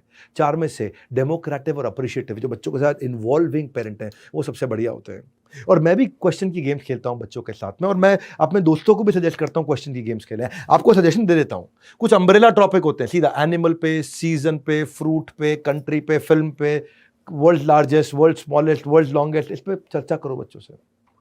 ये स्पेसिफिक टॉपिक उठा लो, कुछ कुत्तों पे, पोलर बेयर पे, मैंगो पे, पेरिस पे, किसी पे भी 5 सवाल आप पूछो बच्चे से, 5 वो पूछे। अगले दिन की एक्टिविटी दे दो, वो भी रिसर्च करके आएगा। और स्कोर कर लो, किसने ज्यादा अच्छा सवाल पूछा, किसका आंसर ठीक है, किसका आंसर गलत है। देखो इजी करता हूं, चलो मैं आपको एग्जाम्पल देता हूं। आम पे सवाल कर लो बच्चों से, उसे बोलो अपने बेटे को कि भाई मैंगो में कौन कौन से विटामिन है। एक सवाल पूछ लो तो वो अपना रिसर्च करके बताएगा मैंगो में विटामिन ए है, सी है, ई है। या मैंगो से क्या 5 चीजें बन सकती हैं, तो वो अपना सोच के बताया। मैंगो से आम का अचार बन सकता है, आम के जैम बन सकता है, आम की चटनी बन सकती है, आम का पापड़ बन सकता है, अमचूर का पाउडर बन सकता है, आम रस बन सकता है। या फिर मैंगो कहाँ उगता है हमारे देश में, तो वो भी अपना लगा हुआ। उत्तर प्रदेश में उगता है, महाराष्ट्र में उगता है, कर्नाटका में, गुजरात में, वेस्ट बंगाल में। या 5 तरह के मैंगो कौन से हैं, अब वो भी अपना रिसर्च करने में लग जाएगा, पड़ेगा 5 तरह के कौन से। आप अल्फांसो तो पता है मुझे, दशहरी लंगड़ा पता है, उसको और नहीं पता मुझे। तो आप बताओ, उसको आम्रपाली होता है, तोतापरी होता है, बादामी आम होता है, मालदा आम होता है। हाँ, या अब जो आम किस किस रंग में आते हैं, आम तो येलो ही आता नहीं, आम हरा भी आता है, आम लाल भी आता है। हाँ। अब सबसे अच्छा तरीका है बच्चों को रेज करने का, तो उसके साथ में हैप्पीली पॉजिटिवली उसको एंगेज करो, उसको फ्यूचर के लिए रेडी करो, उसको इन्वॉल्व करो। मैं इसी चक्कर में जब बड़ा बिजनेस जूनियर भी मैंने बनाया ना, तो बच्चों की इंक्विजिटिवनेस को बढ़ाया कि वो इतने क्वेश्चन आंसर उनके साथ कर सकते हैं। प्रैक्टिस सेशन दिए हमने, बच्चों को टाइम लिमिट दे दिया प्रैक्टिस सेशन का। पहली क्लास से 12वीं क्लास तक सब में प्रैक्टिस सेशन क्विज दिया हमने। सारी एनसीईआरटी की किताबों को सॉल्व कर दिया 6ठी से 10वीं तक। हायर ऑर्डर थिंकिंग स्किल दिया हमने पहली से 10वीं क्लास के लिए। Sample paper, worksheet for practice, formula master, math formula master, IIT foundation question, 6ठी 7वीं 8वीं 9वीं क्वेश्चन बैंक। हमने 1 लाख क्वेश्चन का क्वेश्चन बैंक दे दिया कि बच्चों की इंक्विजिटिवनेस को हम बिल्ड करें। सीबीएसई पैटर्न के एमसीक्यू दे दिए, मल्टीपल चॉइस क्वेश्चन। वर्कशीट दे दिया, उसमें ग्रीन और red fill in the blank है उसके अंदर। और तो और 15 दिन के अंदर हम लोग आज का डाउट फीचर लेके आ रहे हैं। कुछ भी क्वेश्चन बच्चा हमसे भी पूछेगा तो हम उसको आंसर दे सकते हैं आज का डाउट में आकर के। बड़ा बिजनेस जूनियर का आपको बता चुका हूं मैं 2-3 बारी के इनॉग्रल ऑफर चल रहा है। ये 7,999 में दे रहे हैं। कुछ दिनों में इसका प्राइस बढ़ने वाला है, 1 हफ्ते बाद इसका प्राइस बढ़ जाएगा। जिस भी आप देश में जहां भी हैं, हमारे किसी चैनल पार्टनर से, आईबीसी से या हेड ऑफिस में बोर्ड लाइन नंबर पे फ़ोन करके आप ले सकते हैं। अब बड़ा बिजनेस जूनियर फिर से कह रहा हूँ वैसे आप कि ये कंटेंट है दमदार, ध्यान से बैठो, बस थोड़ा समय और करना है पार। हम अब तक 19 स्ट्रैटेजीज कवर कर चुके हैं, 2 बची हैं, 20वीं और 21वीं। 20वीं है channelise the dopamine rush. Dopamine rush क्या होता है? ये डोपामिन रश होता है कि हैप्पीनेस का हार्मोन होता है। हमारी बॉडी में एक हार्मोन होता है जो हैप्पीनेस के टाइम पे सेक्रेट होता है। जब आदमी खुश होता है तो वो हार्मोन आता है, डोपामिन आता है। वो तो डोपामिन रिलीज होता है। मोटिवेशन क्या है? मोटिवेशन मतलब motive plus action is motivation. Motive कि मुझे ये इसलिए करना और एक्शन करना शुरू कर दो इज मोटिवेशन। तो डोपामिन डिसाइड करता है कि बच्चा ये काम करेगा कि नहीं करेगा, बच्चा पढ़ेगा कि नहीं पढ़ेगा, बच्चा इस समय तैयारी एग्जाम की करेगा कि नहीं करेगा। बच्चा वही काम करता है जो करने में से खुशी मिलती है। सिंपल मुद्दा है, बस खत्म। बच्चा वही करेगा जो करने में खुशी मिलती है। क्या आप कुछ ऐसा कर सकते हो कि उसको खुशी मिलने वाले अच्छे काम करा दो? उसको जिस काम में खुशी नहीं मिलती, चाहे कितना भी जरूरी हो, वो नहीं करेंगे। वाइस वर्सा, जिस काम में खुशी मिलती हो चाहे वो कितना ही खराब हो, हम फिर भी करेंगे। शराबी है, कितना ही खराब क्यों ना हो शराब पीना, वो फिर भी शराब पिएगा क्योंकि उसको खुशी मिलती है, डोपामिन। शराबी को पता है शराब सेहत के लिए ठीक नहीं है, लेकिन फिर भी उसको खुशी मिलती है इसलिए वो पिएगा। बच्चे के साथ भी ऐसा ही, जिस टास्क को करने में उसको सेंस ऑफ अचीवमेंट फील होती हो। देखो जब बच्चे खेल रहे होते हैं ना दूसरे बच्चों के साथ, तब बैठ के टीवी नहीं देखते क्योंकि उसमें उनको ज्यादा स्वाद आ रहा होता है। टीवी का स्वाद कम है, आपस में बच्चों को खेलने का स्वाद ज्यादा है ना। तो जो ऊंचा स्वाद है वो दे दो उसको, और ऊंचा स्वाद जो सही डायरेक्शन का हो। आप नहीं दोगे तो कहीं ना कहीं से निकाल के ले ही आएगा। सुन लो सुन लो सुन लो, आप नहीं दोगे तो किसी ना किसी दोस्त के साथ कोई ना कोई स्वाद ढूंढ आएगा। वो गलत वेबसाइट्स पे चला जाएगा, वो गलत संगत में चला जाएगा। उसको स्वाद चाहिए, उसको डोपामिन चाहिए, उसको हैप्पीनेस चाहिए। ढूंढो कि क्या दे सकते हो आप उसको। वो एक्टिविटीज में इन्वॉल्व करो जो उसकी प्रगति भी कराती है और सेंस ऑफ हैप्पीनेस भी देती हो। मोबाइल छीन लो उससे, मोबाइल छीन लो बस। हाँ, कितनी माओं को देखा है मैंने, हर समय बच्चों के दुश्मन बन जाती है। मोबाइल छीन लो उससे।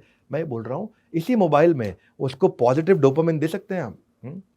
जैसे मेरे एक दोस्त का बेटा था, उसको शिनचैन देखना था, हर समय शिनचैन। अब शिनचैन जो है ना, ये एक ऐसा कार्टून है जो कि गाली गलौच और माता पिता से बदतमीजी सिखा देता था। बहुत दिक्कत होती थी। अच्छा, उस बच्चे का मन था यूकेलेले प्ले करने का। यूकेलेले होता है छोटा गिटार, बच्चों का guitar.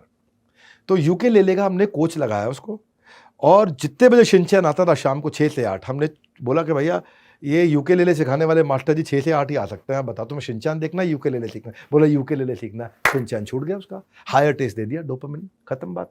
Engage him in some activity.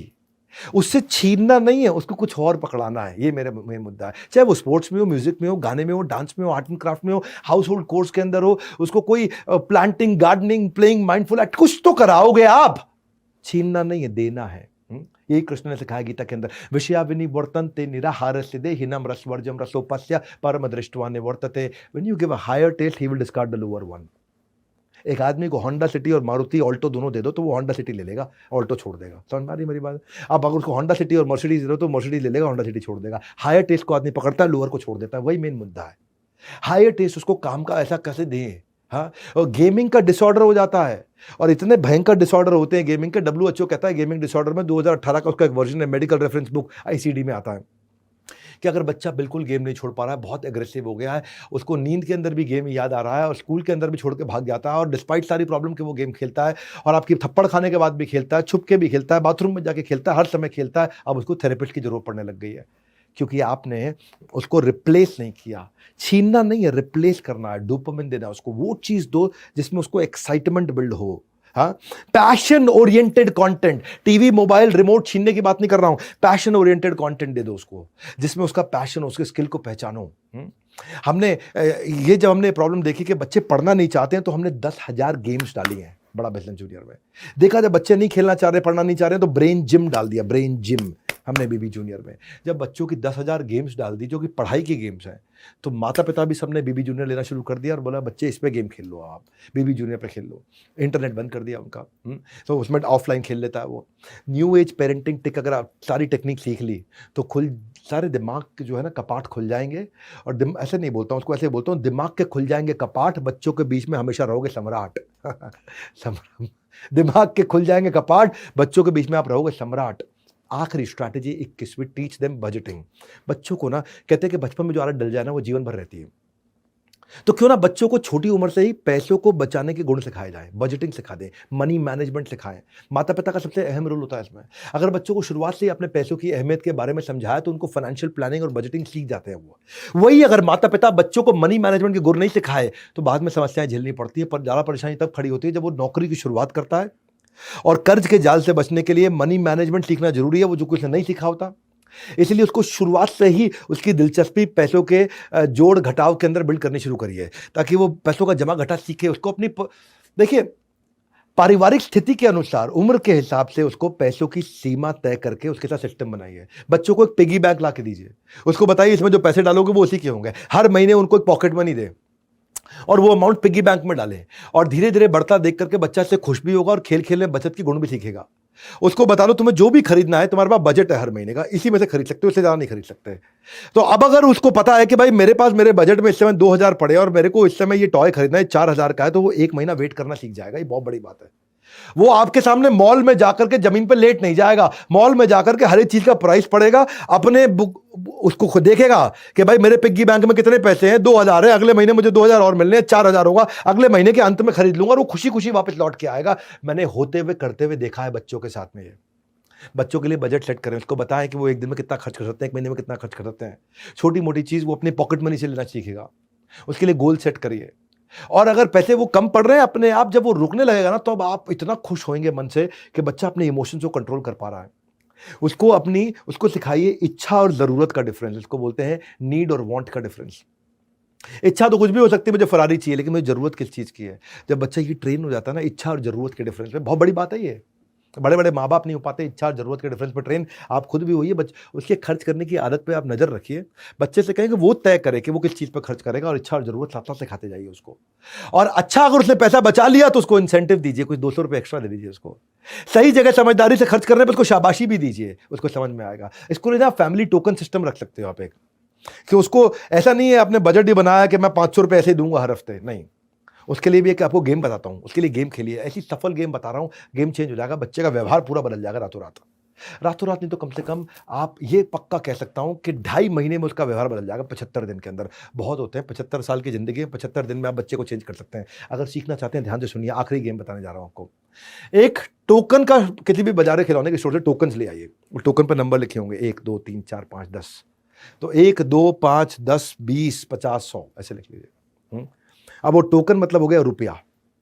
अब अगर उसको बताइए कि गुड बिहेवियर पे तुमको टोकन लिखा हुआ है हमने, तुम सुबह टाइम से उठ रहे हो, ब्रश कर रहे हो, दांत को अपना जो टाइम अलॉट किया उतना ही खेल रहे हो, उतना ही पढ़ रहे हो, होमवर्क टाइम से खत्म कर रहे हो, आप टाइम से सारे काम कर रहे हो, तो उस पे टोकन पे आपको बेनिफिट मिल जाएगा। उसके साथ आप बिहेवियर की लिस्ट बना लो आप एक, कि अगर उसने टैंट्रम किया, चिल्लाया, स्क्रीमिंग, फाइटिंग, आर्ग्यूइंग, कुछ भी किया, कोई भी सामान इधर उधर उठा के बच्चे ने फेंका, सोफे के ऊपर कूदा फादी किया, खाना टाइम से नहीं खाया, इग्नोर किया, मिसबिहेव किया, बदतमीजी किया, या टीवी फालतू देखा, बाहर फालतू खेला, बाहर जाकर मोबाइल ज्यादा फालतू खेला, तो हर टोकन पे असाइन कर दो वैल्यू।